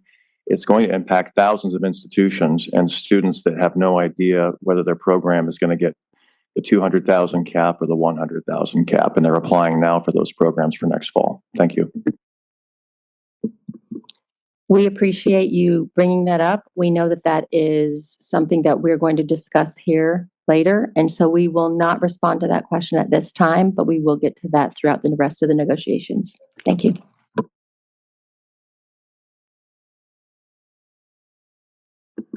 I see no other cards. Are there any other questions? Tammy, I'll turn it back to you. Thank you. We are going to start. I'm going to grab my book. No, we have. Yeah, it's miscellaneous. All right. We are moving faster than normal. I was pretty sure it was going to take us a little bit longer to get all this stuff done. You guys are scaring me. Uh-oh. All right. We're going to look at the discussion draft for loan rehabilitation, miscellaneous provisions, deferments, forbearance, and miscellaneous repayment provisions. And this is with both the FEL and Perkins and the direct loan programs. And we're going to talk a little bit about the statutory changes that impact our regulations here with the deferments and forbearances, which would be section 685-204 and 685-205. Borrowers receive temporary relief or pauses from their obligations to make monthly payments that would otherwise be due on their loans under a period of deferment or forbearance. The Higher Education Act enumerates several types of deferments. However, our focus is only on two for today, or for this negotiation: unemployment deferment and economic hardship deferment. The department proposes modifying our regulations in section 685-204. We're distinguishing the parameters for when borrowers may retain access to an unemployment deferment and an economic hardship. For loans dispersed before July 1, 2027, borrowers will retain access to the unemployment deferment and the hardship deferment. For loans dispersed on or after July 1, 2027, a borrower may no longer receive an unemployment or economic hardship deferment. Section 685-205 forbearances. And although a forbearance provides a borrower with temporary relief from the obligation to make monthly payments that would otherwise be due on their loans, interest could still accrue under the forbearance, which is unlike a deferment. We propose to modify our regulations for loans dispersed before July 1, 2027, that borrowers may receive a forbearance for up to 1 year. For loans dispersed on or after July 1, 2027, a forbearance period that may not exceed 9 months within a 24-month period begins on the first month for which the forbearance is granted. Under our Perkins loan rehabilitation and our FEL loan rehabilitation sections, we turn to the next set of statutory changes for loan rehabilitation. Currently borrowers who have defaulted on their federal student loans may use the loan rehabilitation process to bring their loans back into good standing once over the lifetime of the loan. If the borrower defaults again, rehabilitation has not been an option for the direct loan program, for Perkins, or for FEL. Rehabilitation allows borrowers to get those loans out of default, and the default is removed from the borrower's credit reports. It also gives them a chance to enter into a successful repayment plan. To successfully rehabilitate a defaulted loan and have the borrower's credit reports cleaned, a borrower must make 9 on-time monthly payments during a period of 10 consecutive months under a rehabilitation agreement. And depending on when the loan was made, payments will be 10 or 15% of the borrower's discretionary income, with monthly income with payments as low as $5. We propose to modify our Perkins section in 67439 and on or before July 30th, 2027, a borrower may rehabilitate a defaulted Perkins loan only one time, but on or after July 1, 2027, a borrower may rehabilitate a defaulted Perkins loan a maximum of 2 times. And for FFEL, the department proposes the same thing, but I'll read it. A defaulted loan may only be rehabilitated once between August 14th, 2008 through June 30th, 2027, and on or after July 1, 2027, a defaulted loan may be rehabilitated a total of 2 times over the loan's lifetime, regardless of when the loan was made. We want to remind the committee that even though these dates exist in the proposed rule, no new FFEL loans have been made since 2010. In section 685-211, direct loan rehabilitation and minimum payment. For the direct loan program, similar provisions apply. And under current regulations, the borrower may only rehabilitate a loan once. To successfully rehabilitate a loan, the borrower must make 9 on-time monthly payments during a period of 10 consecutive months, and payments can be as low as $5. We propose modifying our regulations under section 685-211.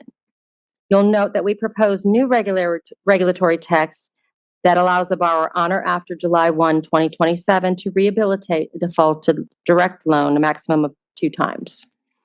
And the minimum payment, as we modify our regulations for rehabilitating a defaulted loan, may not be less than $10. All right, we have time for questions.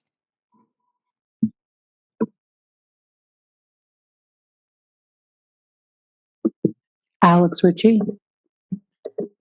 Question for the department when it comes to this proposed regulatory language. Tammy, as you mentioned several times, rehabilitation takes 9 on-time monthly payments over a course of 10 months. And the statute, the reg text here is pretty clear that the borrower cannot rehabilitate before that July 1, 2027 mark. My question is, does the department anticipate that this regulation would allow for borrowers to begin the process of making those payments 9 months prior to July 1, 2025? For many borrowers that they don't have other recourse, so this is a very important provision to help them quickly get out of default. And so the question, the application of this provision, I guess my question is, could a borrower start to go through that second rehabilitation beginning, math is hard, November of 2026? Alex. All right, let's think about this for a minute. We may need to take this back to confirm exactly what we need to do. So if somebody would make a note of this for us, I'd like to check with several of our experts on what this is going to look like from the the actual application part. So we'll take that back and we get back to you after lunch. Absolutely. Great. Thank you for that question. It's a great question. Thank you. Alex Holt. I have a couple clarifying questions. Would you prefer me to ask all of them or one at a time? I would prefer for you to ask them one at a time if you want me to answer them. Okay. Or great. attempt to answer. So my first question, I just wanted to clarify for the period of deferment in existing law, there is a 3-year total. Is that still applicable for this new deferment?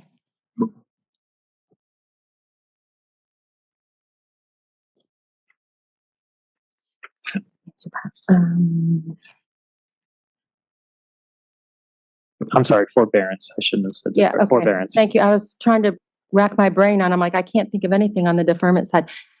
Right now, under current regulations, they have that 3-year period. That's not going to change until the regs become effective. At the point that the regs become effective, that now is one time during a 24-month period. Do I have that right? One time during a 24-month period. So yes, it will change, but it will not change until the effective date. But so is there no aggregate total then?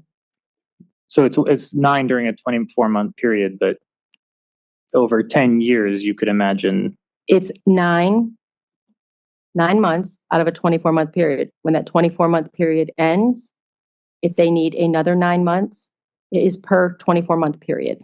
Okay. So to answer your question, the law did not change or add an aggregate limit. Unlike what we have now where it's 3 years and you're done.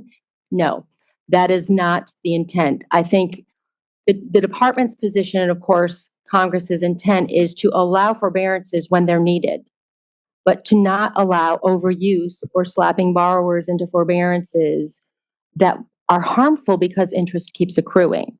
So to give defined parameters, it's there when they need it, which is the intent of the law. If they need to have this, it's still going to be available, but it's going to be available once per, 9 months out of a 24-month period. Okay. Does that answer your question? Yes, that answers my question. That's one. The next one is in 674.39. I'm wondering if the maximum 2 times includes previous rehabilitations. Yes, because they would only have had one. So it would count if they've already had one rehabilitation under any of the provisions. They're allowed a maximum of 2 over the lifetime of the loan. Okay.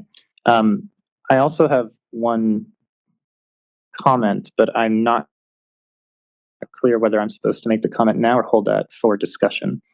Why don't you go ahead and make the comment, and then if I don't like it, then no, just kidding. Go ahead and make the comment, and if it's more appropriate for us to talk about it during discussion and when we've had a chance to go into a deep dive of the regulations, then we'll just pump that question to that time if that's okay. Yes. Okay, great. So on page 5, 685.211, you define reasonable and affordable payment on the basis of a borrower's total financial circumstance as not less than $10 when they're rehabilitating from default. I would suggest that it be the greater of $10 or the relevant income-based repayment plan, RAP or IBR.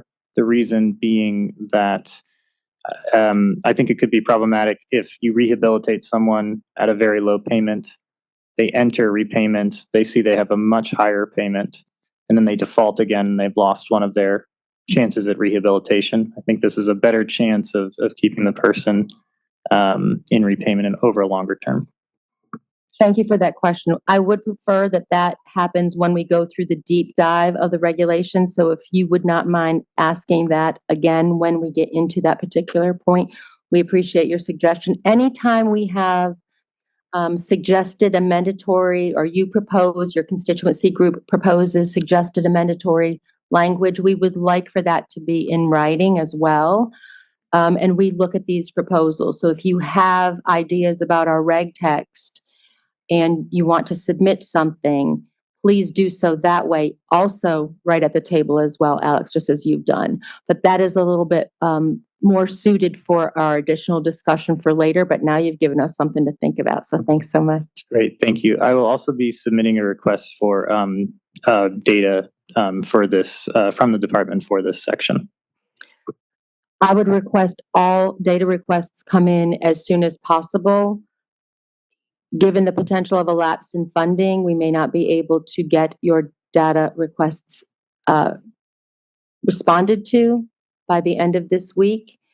So what I would suggest at this point is if you do have specific data requests, to please get them in so that we can get them, started. I cannot at this point say with 100% certainty that your specific data request is something that the department has available to even give you. So I want to level set our expectations here. There are times that we're not going to be able to give you what you're asking us because we don't have that data.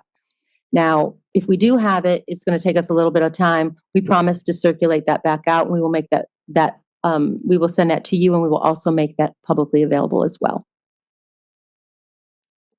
Thanks, Alex. Ashley, and then Jenna. I just wanted to clarify that the ability to rehabilitate twice is the completion of 2 rehabilitation agreements, not just applying to rehabilitate and then not being successful. No, absolutely. Okay. You would have to complete the rehabilitation process in order for you to have successfully rehabilitated the loan. And so you would have two opportunities to have a successful rehabilitation of the loan. Okay, thank you. Jenna? For the rookies in the room, how do we ask for data? Well, it's simple. You need data. What you would do is you either could make a formal request here, or you could submit the formal request. As Anne-Marie mentioned, the particular email address that we would want you to, correct me if I'm wrong, negregfacilitator@ed.gov. Okay. So any kind of request, whether that's submitting proposals to our amendatory text, data requests, other proposals for other things. Hopefully you keep it within the scope of these regulations. We can't really entertain anything that is out of scope, so I don't encourage you to go and try to save all the problems of the world within these negotiations. We're under defined, specific, changes related to the bill and what the statute has changed. Okay? negregfacilitator@ed.gov. And we'll make sure somebody gets that to you, Timothy. Ashley?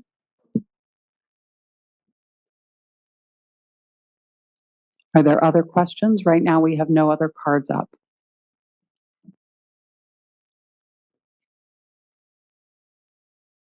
Tammy, I'll turn it back to you. Thank you.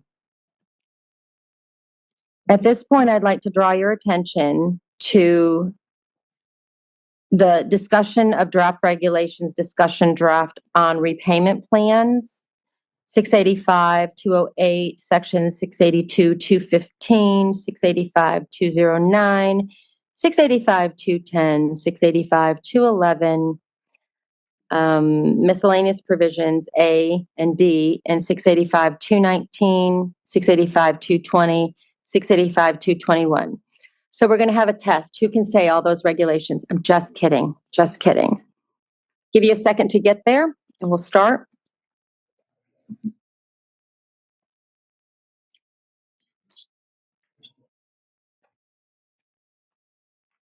Okay. So we have separated these provisions. Everybody good? Ready to go on? Thumbs up. That's not a consensus or a vote. We've separated these provisions into 3 papers so that the regulations would be easier to discuss. We're going to start with the fixed loan repayment plans, and that's section 685-208. Fixed payment repayment plans. These are plans with monthly payments that are based on the amount of a borrower's student loan debt, their loan's interest rate, and a prescribed repayment period. There are 3 subtypes of fixed repayment plans: standard repayment, extended repayment, and graduated repayment. The department proposes modifying our regulations in section 685-208. First, we propose restructuring the section by organizing the fixed repayment plans for direct loans made before July 1, 2026, with the terms and repayment periods for each of the plans. The various standard, extended, and graduated plans allow borrowers who've not received a direct loan on or after July 1, 2026 to retain access to these legacy plans.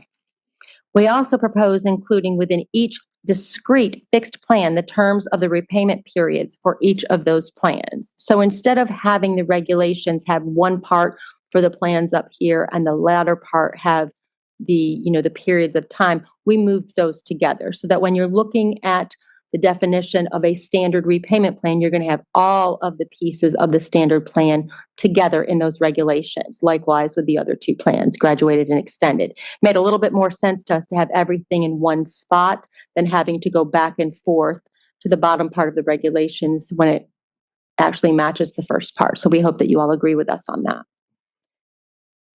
We propose organizing all the fixed repayment plans for the direct loans made on or after July 1, 2026. As of now, the only fixed plan available to borrowers with these direct loans will be the tiered standard plan. Under the tiered standard plan, a borrower must repay a loan in full by making fixed monthly payments over a repayment period described in statute.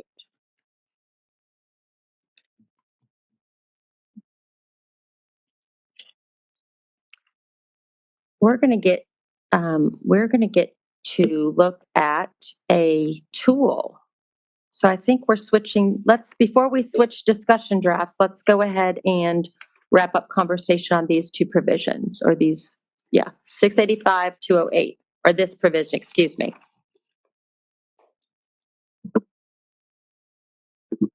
Alex Ritchie. Another question. So the section B, fixed repayment plans for direct loans made before July 1, 2026, under paragraph 1, you say who entered repayment before July 1, 2026. And I view that as two different things.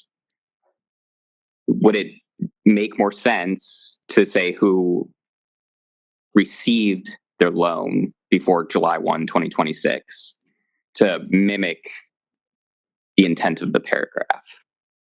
Because there's grace periods, there's all sorts of complicating factors. A grace period is not entering repayment. So when you have a grace period, that you have not entered into repayment, you are in your grace period. The minute you end that grace period, that is when you have entered repayment. So these are for loans that were made on or after July 1, 2026. I think that's a provision you're talking about. Okay. So the grace period does not count as you entering repayment. A borrower has not officially entered repayment until they actually complete that grace period, if they still have a grace period. So if they have exhausted their grace period, the minute they cease to be enrolled at least half time, they would be entering repayment immediately. For borrowers that have not exhausted their grace period, they would get a 6-month grace period or 9-month if it's Perkins. Okay. Alex Holt. I have multiple questions. Again, I apologize. Okay, the two of you are going to have to be separated after lunch. Yeah, I know. So the first one is on page 3, near the top of the page, number IV4. The repayment period for the repayment plan described in this paragraph, B1, does not include periods of authorized deferment or forbearance. Clarifying question, what does authorized mean? Be approved forbearances and deferments that they're in. So when we say authorized, it's actual time that they are in. So they are in that deferment and forbearance. So it's not like they've applied for it. Okay. It's actually the authorized period of time, meaning you are in that particular status on your loan, not in a pending status to get into that loan. Okay, great. The second question is on page 8, near the top of the page, II. This is related to in the current standard plan, you can't pay less than $50 per month. The clarifying question is that also the case in these regulations for the new tiered repayment plan, standard repayment plan? We're going to get to that. Oh, we're not there yet? Well, not in specificity. Oh, I'm so sorry. Okay. Yeah, you got to wait till we get to that specific stuff. We can't jump ahead, you see. Oh, I thought that was in 205. It's there, but we're not going over the specific reg text yet. So I don't want to get too deep into the weeds of what that tiered standard plan is at this moment, if that's okay. Okay. But that's a great question. Please don't forget it.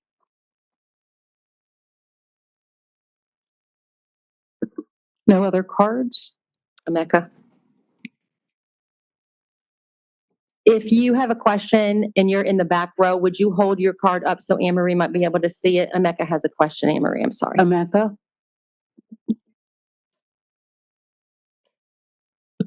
My question is on page 3, standard repayment plan for direct consolidation loan borrowers. Specifically, as it relates to public service loan forgiveness, the 10-year standard plan for non-consolidated loans qualifies for PSLF, but standard plans under consolidated loans does not qualify for PSLF if it's over 10 years. Previously, the temporary expanded PSLF program was used as sort of a catch-all to retroactively credit payments. Is that going to remain funded? Is that something that's under consideration under this neg reg, as far as if borrowers are transferred to this program, don't know about RAP, or maybe confused about where they go? Has any consideration been taken towards making sure that they... Let's take that back. If we could mark that for discussion item during lunch, team, because I want to make sure that we have, I don't believe we've discussed that. If we have, I am not sure where we landed on that. So I would like for the department to take that one back and report back to you. Thanks, Debbie. Thanks for always, this is not time to stump the Fed, everyone.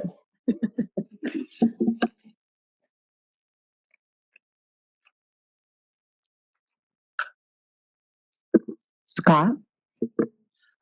And this is just as a point of clarification, is tiered standard plan, is that going to be the official name for the new standard plan that's created moving forward? Yes, sir. Okay, thank you. Yeah, we were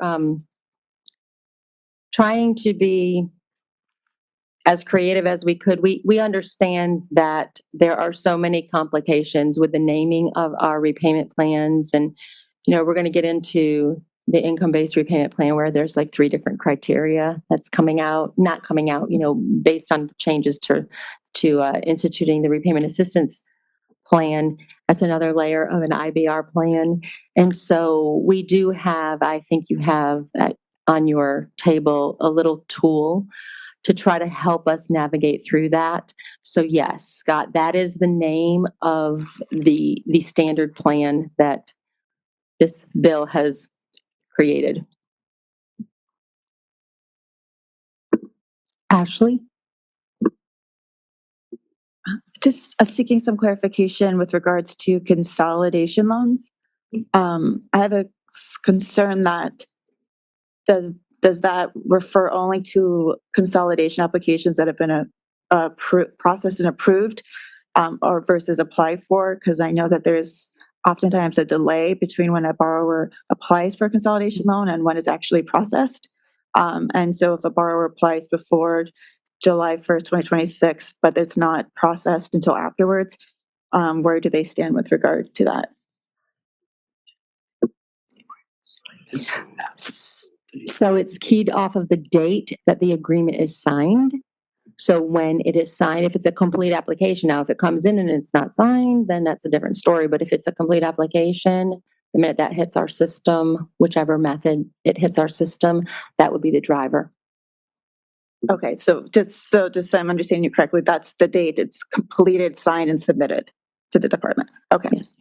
Okay, great. Well, the date that it was signed might not be the same date that it was submitted. So it should be if you're doing it online, of course. But if it's a paper application, we would have to make sure that we key it off of the date of the signature. Okay. Yeah. Tammy, I'll turn it back to you. Okay.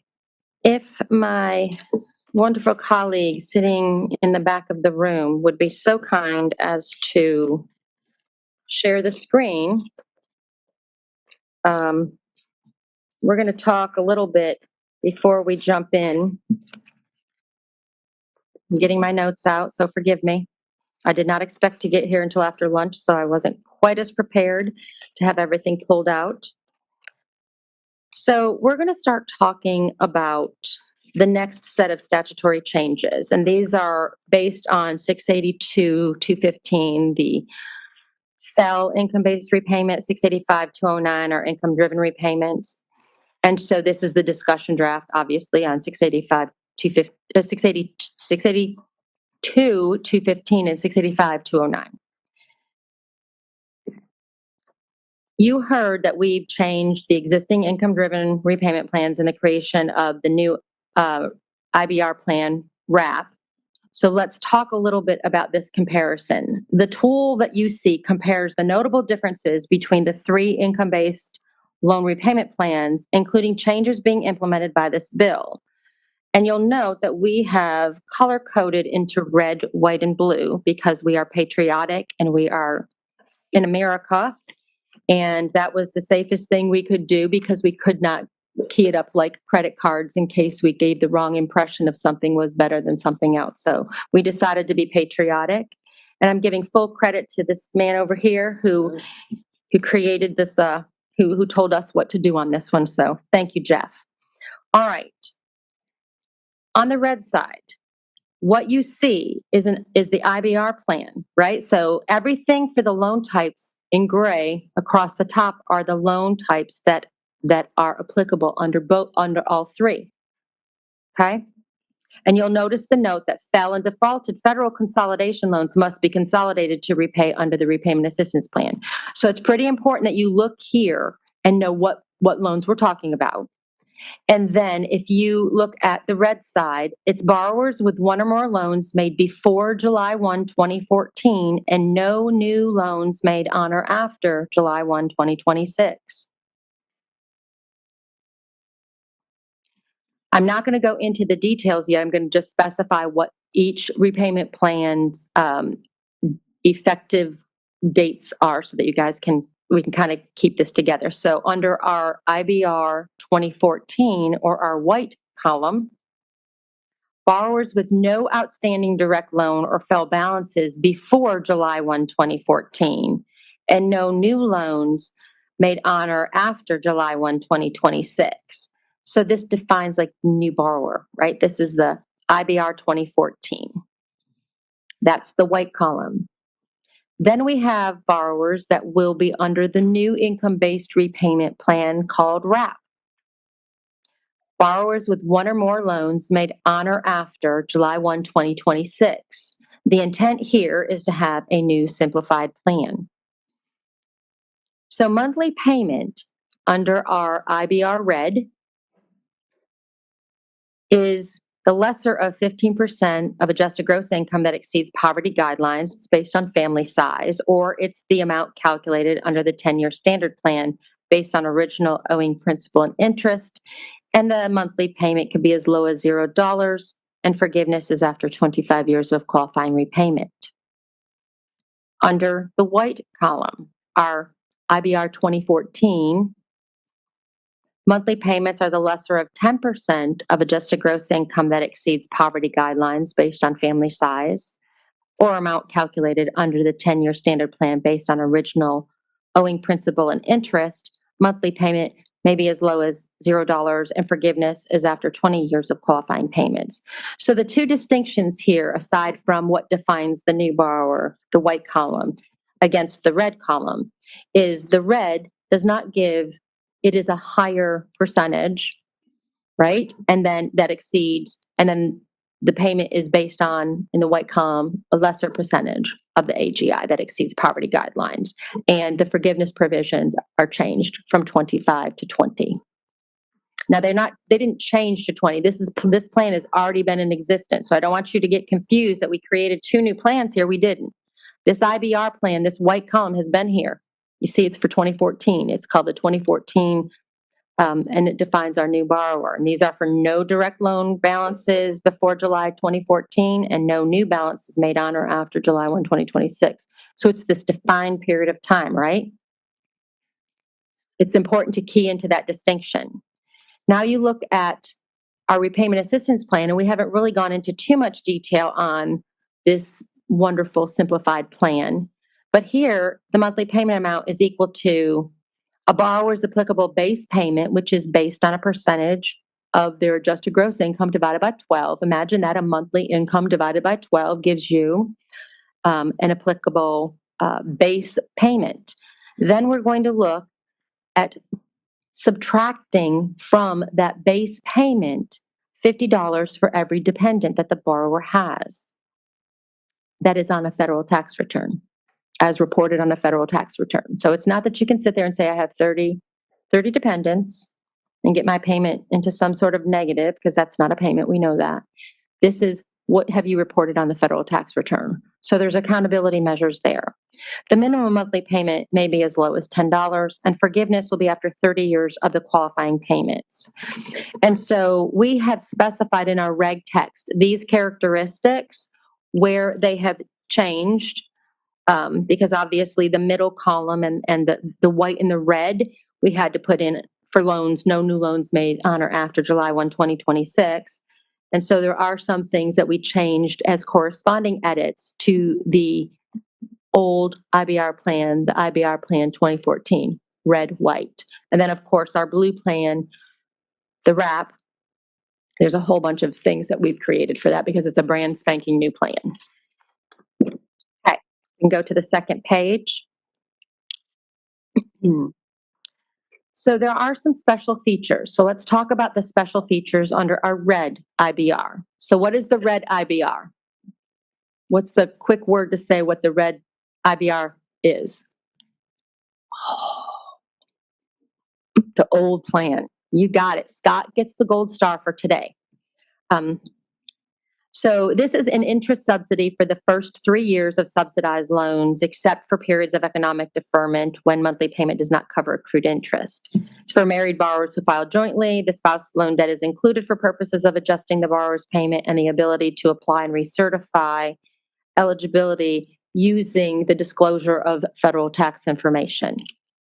So in the white column, what IBR plan is this one? Go ahead. It's the new IBR, the 2014. Not that it's new, it's just updated just a little bit, right? Because we got the super, super new one at the blue.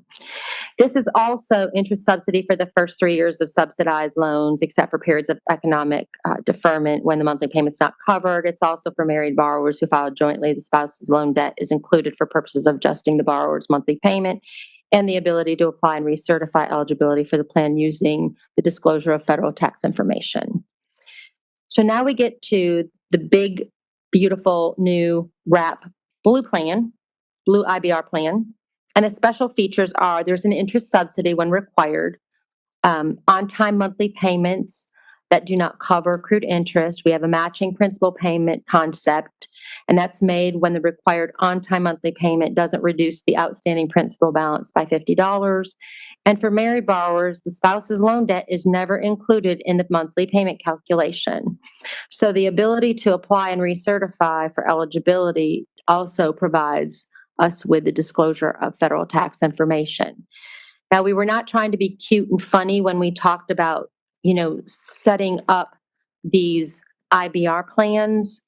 But in order for us to talk through the changes that are coming in these sections, it is confusing. It can be very confusing. I want you to keep this handy, refer back to it. It doesn't cover everything, but at least if you can key in on the timing of the loans, it will help you key into the color, which will help you key into the regs. Okay, do not look at the red line text and think that's all the red plan. It's not, okay? So want to make sure we make that distinction. And I was challenged by one of the meetings I was in because they were telling me that there's no way that we could ever explain this to the committee where they could understand it. And I took that seriously because when I started looking at it, I'm like, they're 100% correct.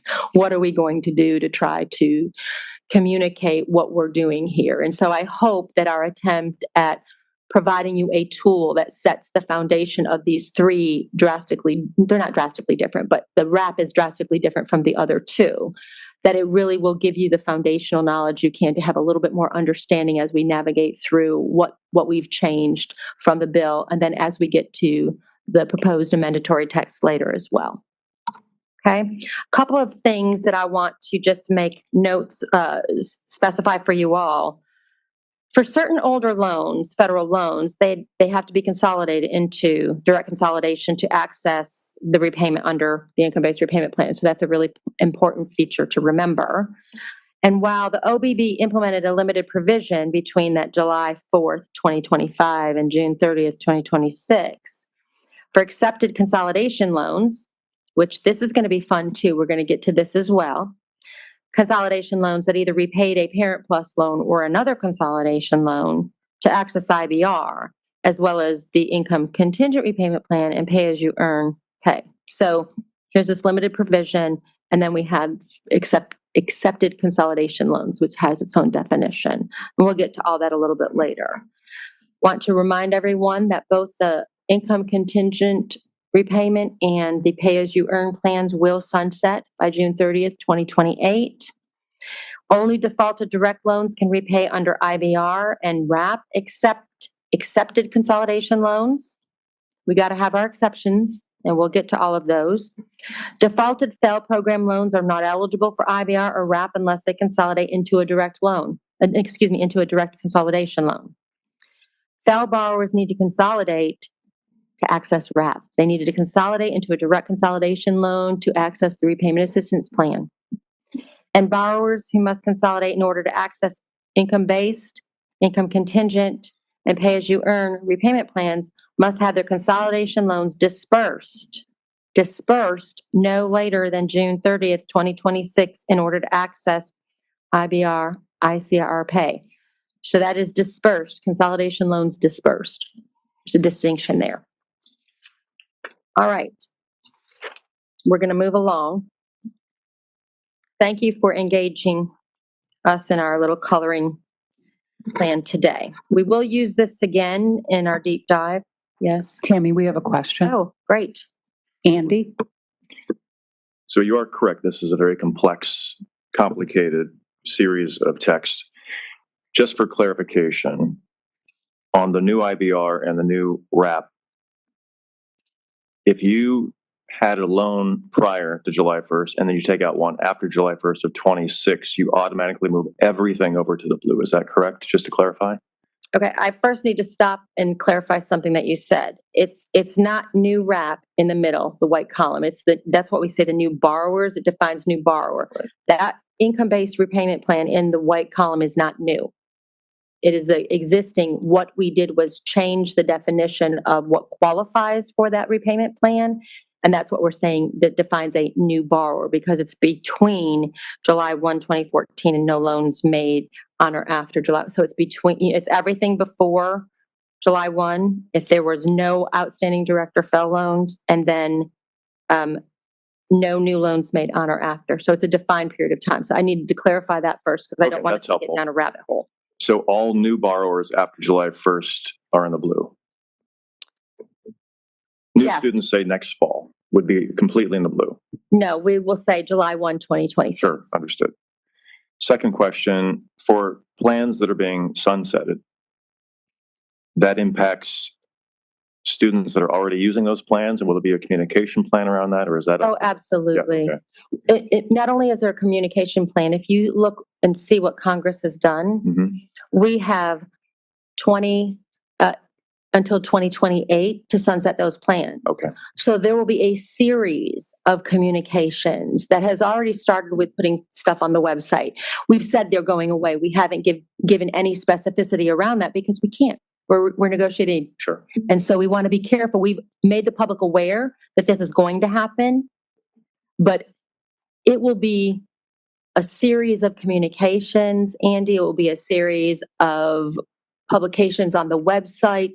I would imagine the servicers will also do a series of communications. We will, if we have our Thursday session, I do have on standby one of the operations experts to kind of help us walk through and explain to you, kind of what is going on with some of these things. So this is complicated, and eventually it will be very easy. Within 2 years, when we get to July 1, 2028, it will be somewhat easier only having the two plans plus the old legacy plans to look at. But at this point, yes, we are trying to, we do not want to surprise anyone. We do not want to allow them their due diligence to stay on the plan as long as they possibly can. But at some point, they're going to have to make a different choice. Okay. Thank you for that. And Yep. last question. I know the 10-year standard plan is referenced on this page and other places, and we have the 15 and 20-year for master's and doctoral programs too. My understanding is the 15 and 20-year standard repayment plan will still exist for graduate and doctoral programs, correct? That is Yes, I mean, as long as there's no new loan. The minute there is a new loan borrowed, then they are not allowed to stay on those plans. So if they have those plans currently and they don't borrow any longer, they can stay on those plans. Okay? Does that make sense? Next up, we have Scott. Since you mentioned communication plans, I decided to bring this up. And in the past, when the department was talking about plans that had something to do with income, they used the term income-driven repayment as kind of the general category versus just income-based. Because when we'd be having conversations with borrowers about it, ask what IBR. So moving forward, I mean, if it's a switch, it's a change, we'll have to adapt. But to kind of reduce confusion, in the past, it was easier to talk about the whole collective group as income driven. If you're going to still have, at least until it's sunsetted in 2028, you're still going to have an IBR plan. So they're either on the IBR plan or they're in one of the other IBR plans. So are we good? So it's funny you mentioned that. The statute is specific in calling this an income-based repayment plan.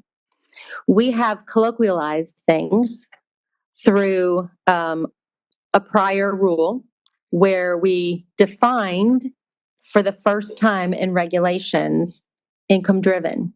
And we put everything, all the IBR, the income contingent repayment plans, underneath the umbrella term of income-driven. Our operational team used that term for years, but it was never in the regulations. So I appreciate the question. I'm not really going to be able to speak to all of that. The intent by some is to retain the income-driven because everyone knows what that is, but the statute says income-based.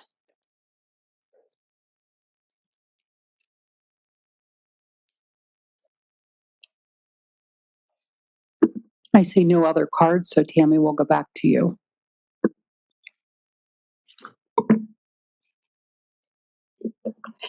All right, let's see.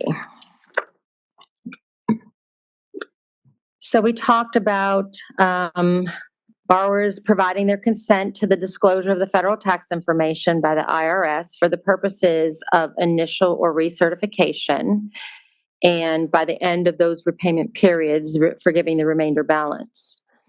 In section 682-215, under FEL, we have removed partial financial hardship and we have included the term applicable amount. And we do define that in the regulations. We've added RAP to 685-209. We've added new definitions and made conforming edits to several of the existing definitions to reflect new terms. We propose removing the term partial financial hardship where appropriate and instead inserting the term applicable amount in its place. Because remember, this bill removed partial financial hardship as a requirement. Okay, so therefore, there is no longer a partial financial hardship based on the effective date. And we propose modifying the definition of new borrower, which we've already done, and that's in our what column? Come on. The white column. We're going to get this. We're going to bring up a whiteboard and start playing with red, white, and blue. We can't really play with the white part, but you get my message. Don't worry. I'm not making fun of any of that because I have to do that for myself as well, because it is very easy to get caught up in which IBR plan we're talking about. So I'm going to keep referencing this chart because in my mind, if I keep saying red, white, and blue, then I have it straight in my brain what that means. And I'm hoping that by doing that, it does give us the ability to eventually get to the red one is the old plan, the new one is the 2014, or the fixed time, that temporary limited period of time for borrowers, and then of course the blue is the new RAP. So we propose regulatory text that outlines borrowers' eligibility. We have changes to reflect the statutory provisions for marital status and tax filing status, and what determines whose loan debt is included when calculating the payments. We propose amendments on how these monthly payments are calculated throughout the various plans. We include proposed changes specific to the new repayment assistance plan, and notably a minimum monthly payment amount of $10. We note that under the repayment plan, the secretary does not charge the borrower with accrued interest that's not covered by the borrower's payment for that month. And we further propose changes that outline the conditions specific to the repayment assistance plan, including how a borrower may receive forgiveness after satisfying 360 qualifying monthly payments, and clarifying what the term qualifying monthly payment is. With respect to the federal tax information, we propose rules that outline the department's process and procedures for determining eligibility for the loan repayment under, as Scott mentioned, the IDR plans, which really aren't IDR plans, but are IBR plans, once all the other ICR plans sunset. And so we have procedures around that. Our proposed changes to the current procedure includes requirements for the secretary, such as collecting the approval for the disclosure of federal tax information for determining eligibility for RAP. I want to pause here for a second.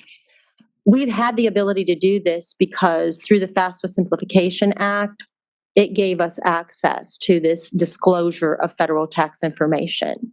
What we did not have is our regulations around using the disclosure of the federal tax information as part of either the initial certification or the recertification. So we have it where it's going to be certified by borrowers on the master promissory note, and anytime they enter into repayment certification or recertification, we have their disclosure. So we plan to keep their disclosure until they decide to opt out of it. So we will not be saying, hey, every single time, do this, give us additional time, additional permission to bump up to the IRS to get this information. We are saying you are giving us, through RAP, you are giving us this information, the disclosure of this federal tax information until you tell us no longer to go out there and have the IRS disclose that information to us. Okay? All right. And notifications to the borrower of annual recertification process for IBR plans, and of course, informing the borrower of their right to opt out, like I just talked about.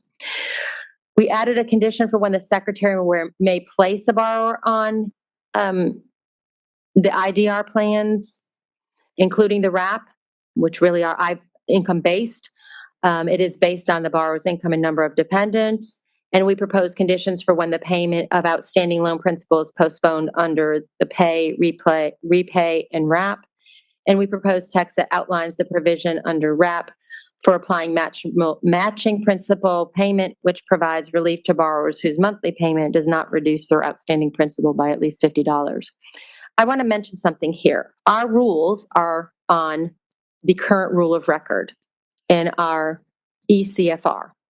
So you will see us talking about terms that may or may not be familiar to you or may not have had changes in the past. But because that is our rule of record, we have to build these rules on what is out there right now. So that is why some of these things, and it gets a little bit complicated too, we get that. But I did want to mention that so that you're not confused when we're saying terms that may or may not still kind of have sense to all of this. And if we can confirm the ECFR is the Electronic Code of Federal Regulations. Many of you used to see that in a paper volume. We're high tech and electronic now. Yeah, that book is gone. That published little tiny baby book. Yes, and the Electronic Code of Financial Regulation, Federal Regulations are very, very helpful. And if you go out to there and you look at it, you can also click on the side to see what changes have happened and when. It'll do a compare doc. So you are able to utilize that particular website so much more effectively than in the past, because it gives you a lot of information about, oh, what was this change? When did this change happen? What made this change? It tells you all of that now by navigating on the left-hand side. So in case you didn't know what that was or you have additional questions, we have a bunch of people that can probably walk you through all of that in the room. Okay. It's a great tool. As you can well imagine, we use it all the time. Any questions on this section? Alex Holt. Yeah, I have another question. Of course. Yes, sir. So on page 17, near the bottom, it's 3 and then II.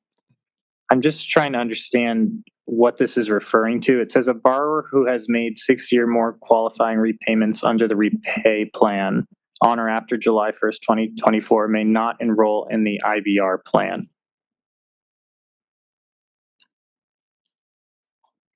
And so, that's current regulations that are already there. okay, We haven't changed anything. It's from the rule of record right now that's on the books. but I guess I'm wondering then, so they can't go into IBR, so where do they go? At this point, I would rather not speak to that because until the litigation is finalized, some of these provisions that you're seeing currently may not remain. And so it puts us in kind of a bit of a quandary because we're not able to really go into a lot of detail with why, but that's why this is the rule of record. So when I say the word repay, you're like, what is she talking about? We know that that's not there anymore. That was switched. We have to use the rule of record. And so we are locked into what's on here. But if it's not in red line, that's not impacted by the bill. And if it is something that was impacted by the SAVE rule, that is something that we will speak to at some other date. And it will be as clear as we can possibly make it at that point in time. I understand. But we're not able to do that now. Thank you for the clarification. Yep, absolutely. Jacob? Yeah, just a further comment on that. It's not our policy to comment on pending litigation matters or any details of them. As Tammy said, we will clarify at a later date when possible the impact of those provisions, but we've chosen not to mark them because we frankly don't know where they're at and don't want to compromise anything involving the litigation. And we can't because it's the current rule of record. So we are locked into keeping them right where they are.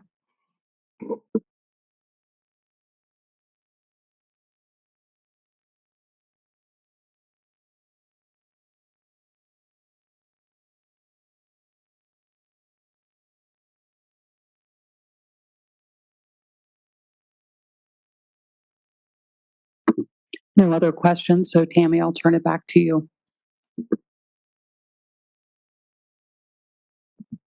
We're going to continue on with the discussion draft on fixed repayment plans. Let's see, where are we at this point? We're going to look at the miscellaneous loan repayment provisions and public service loan forgiveness. And this particular discussion draft provides an overview of the legislative action from the bill and the regulatory sections that would be impacted by the statutory changes, and a brief proposal of regarding these provisions. So section 685-210 is a choice of repayment plan. And borrowers generally have a choice in repayment plans, and they may also change to other repayment plans for which they're eligible. Tammy, I'm sorry if I can just interrupt. I see we have a lot of people that seem to still be looking for where you are. Stop. I'm sorry. If you could reiterate which paper you're on and maybe the page number so they can find that quickly. We are on the discussion paper and proposed text for miscellaneous loan repayment provisions and public service loan forgiveness.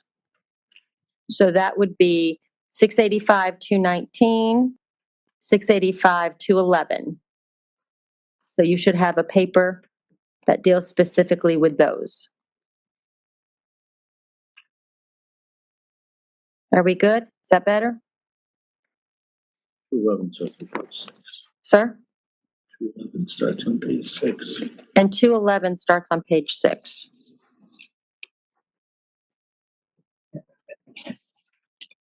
Okay. So, but I think I'm still on 685-210 in this one. So we propose modifying in 685-210 choice of repayment plan. For direct loans made on or after July 1, 2026, the borrower may select between the tiered standard plan or RAP, the repayment assistance plan. For direct loans made on or after July 1st, 2026, if a borrower does not select a repayment plan, the department designates the tiered standard repayment plan as their repayment plan. And although our regulations provide that all direct loans obtained by one borrower must be repaid together under the same repayment plan, we propose a new condition under which a borrower must repay direct loans that are ineligible for RAP. So where it doesn't fit into that one solid repayment plan for the borrowers, then we have accounted for that in our regulations. We preserve borrowers' ability to change repayment plans for the direct loans made before July 1, 2026, and for direct loans made after July 1, 2026. The department outlines conditions under which a borrower may change repayment plans. A borrower enrolled in the tiered standard plan may change to the repayment assistance plan and vice versa. Section 685 to 11, miscellaneous repayment provisions, which I believe is page 6, Jeff said. There are various repayment provisions that are applicable to the repayment plans and repayment of the direct loans in this section. Our amendments in 685 to 11 include a provision that the Secretary applies payments made under the repayment assistance plan in order of precedence. And we also propose a clause that allows the Secretary to designate the repayment assistance plan or other IBR if a borrower defaults on direct loans. Point your attention to 685-219 Public Service Loan Forgiveness Program.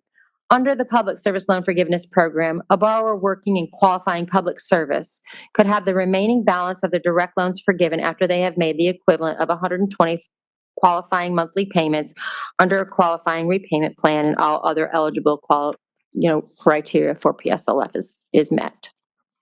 Our amendments to 685-219 include a provision that a qualifying repayment plan means an income contingent repayment plan for which a payment was received on or before June 29, 2028. And we also propose adding the repayment assistance plan to the list of qualifying repayment plans for PSLF purposes. I want to stop here for just a second. We had a negotiated rulemaking on public service loan forgiveness not too long ago, which restructured 685-219 into paragraph structure for definitions. So it's going to look a little difficult, or not difficult, it's going to look a little confusing when we are changing that amended proposal, because we have to do the rule of record right now. But what is eventually going to happen, because if that PSLF final rule publishes on or before November 1st, it will effectively change the regulations for July 1, 2026. So any provisions here that are impacted would also be reflected with another change to the regulations at a later date. So if you see that PSLF has changed, you're like, oh, our changes are not in there, you will not be confused as to why they may not have made it through the proper cycle yet. Okay? In 685-220 consolidation, a borrower may consolidate their federal student loans into a direct consolidation loan for the purpose of lowering their monthly payments, gaining access to income-driven plans and forgiveness options, and more. Our proposed text includes a provision that defaulted borrowers may consolidate their loans for the purpose of obtaining access to the IDR plans to fix their default. Before July 1, 2028, defaulted borrowers may consolidate to gain access to the IDR plans. On or after 2028, defaulted borrowers may consolidate to gain access to the IBR or the repayment assistance plan. And in 685-221 alternative repayment plan, these are provided to borrowers in situations which a borrower demonstrates that the terms of all the other plans are not adequate to accommodate the borrower's exceptional circumstances, and the borrower must provide evidence of the exceptional circumstance. Our proposal in 685-221 condition a borrower's potential eligibility for an alternative plan to borrowers who have not received a direct loan on or after July 1, 2026 and otherwise meet the conditions. Now, I want to go back to something that Scott said when he mentioned, but the regs say income driven, and these are income based repayment plans, and it's causing a lot of confusion. We understand that. And so at the moment, this is exactly how we have it presented from the department. So we're not trying to cause additional confusion by any means, but we do take your question and your concern very seriously, and we will go back and discuss that. At this point, do we have any questions on this stuff? Ashley, and then Deborah. Oh, I'm sorry, Ashley and then Faisal. Just drawing your attention back to section 685, 220, subsection H for consolidation loans. Can you clarify whether when it says a consolidation loan made before, if made refers to a signed and submitted application or after it has been processed? I think it's when signed and submitted. If it's foundation was made, and they actually just funds the payment. Let's take that. We're going to take that back because I think one way and our attorney thinks another. So we better talk about it before we give official answer. Sounds like a lawyer answer. Yeah. We also want to get the operational take on it. No, we have, I mean, we have to get it right. And so I don't want to speak to that. So thank you for bringing that up. And we will look at that as we're going through with more specificity with the other provisions as well. Faisal? Thank you. Just going back to 685 210, section 2I. So when for a borrower who borrows before July 1st, 2026, and if they don't select a repayment plan, can you speak into, I guess, into somewhat detail as to how that designation is made by the secretary to figure out like what plan they're in if the borrower doesn't choose on their own behalf? Like what goes in that decision to pick one plan over another one? Are you talking about the secretary's decision, or I believe that I cannot speak to that at the moment because I am not sure exactly operationally what that path is based on these circumstances. I think, our typical answer here is it depends. There might be certain criteria in a borrower's application where, there could be, I really don't want to go into specificity with that until after we've gone through everything and I understand your question a little bit more. So you want to know, how does the secretary determine what plan to put a borrower in? Yeah, correct. So like so for example, like what, for the well-being of the borrower, like are you prioritizing for them to have a more manageable payment cycle, or would you prioritize them just being able to have a consistent payment so they don't go into default? Like what thoughts would go into that? It's very specific. If you look at what the statute says, the statute made the distinction. So for direct loans made on or after July 1, 2026, they may select the tiered repayment or WRAP. For loans made after and they don't select a repayment plan, the department designates the tiered standard repayment plan. Right? That's what. So if they do not select a plan on or after July 1, 2026, the borrower did not select the plan, the secretary moves them to the tiered standard repayment plan, which in that case is, that's where they're going to go, hoping that is the best option for them. And if they want to change out of that, I think we start where we have to, and the borrower still needs to make that choice. So if the borrower fails to make that choice initially, they're going to go here. So that was defined basically already for us. So it's not a decision. That's why I wanted to get some clarification in my brain, what you were talking about. It's not a decision that the secretary has to make. This is where they're going to go. That's the plan they're going to. And of course, with an option for the borrower to change. Jeff, and then Jacob. And Faisal, that's not new. That occurs now in terms of the defaults to standard. Right. It's true. So it's been there. It's been there for eons. Yeah, just to further add on, I mean, it's kind of in the title, standard. So if you're not electing, for a special case scenario, you're always going to fall to the baseline plan.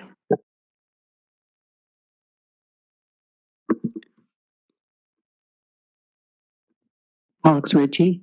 I just wanted to hop in briefly to say, I know the department's going to take it back, but for when we're having conversations about when a loan is made, operationally, it's always been when the loan is first dispersed. So if that's going to change, that would be helpful clarification to get as soon as possible. Let us just take that back. I think that's something that we probably need to discuss internally to make sure that that what we normally do is in line with what we're thinking about. And this particular instance is a little bit different than submitting a consolidation application. We're talking about a loan actually made. And so we will take that back and try to come back with further clarifying exactly made, dispersed, originated. And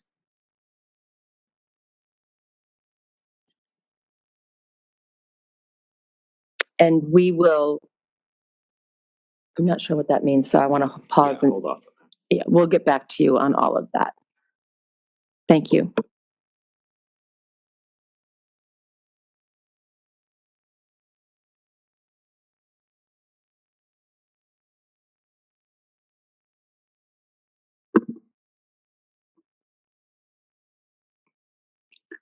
We have a question in the back. I'm sorry. Is it Patty? Patty? Just a request or a note of clarification as you continue with the communications around income-based repayment, income-driven repayment, if you could also include clarifying income contingent and include that in anything that you talk with students about or borrowers. Thank you. We'll add that to our list. Emeka? Yeah, I just wanted to know if there's any thoughts on preserving a PSLF pathway for Parent Plus loans post 2028. If you look at the sixth bullet on page 2, it says exclude accepted consolidation loans for repayment under the IBR plan or RAP. So just thinking of the Parent Plus loans who maybe were received 5-6 years ago, those folks may be 2 years away from forgiveness post 2028. But they will no longer have any eligible plans. So just wanted to see if the department has given any consideration to that, to again, preserving a PSLF pathway for Parent Plus loans that originated prior to 2028 and are work at a nonprofit or 501c3. We'll take that back. Thank you, Emeka.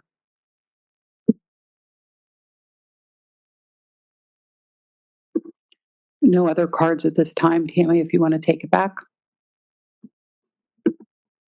Okay. I think Anne Maria probably would be in our best interest to maybe just kind of wrap up from this morning's session.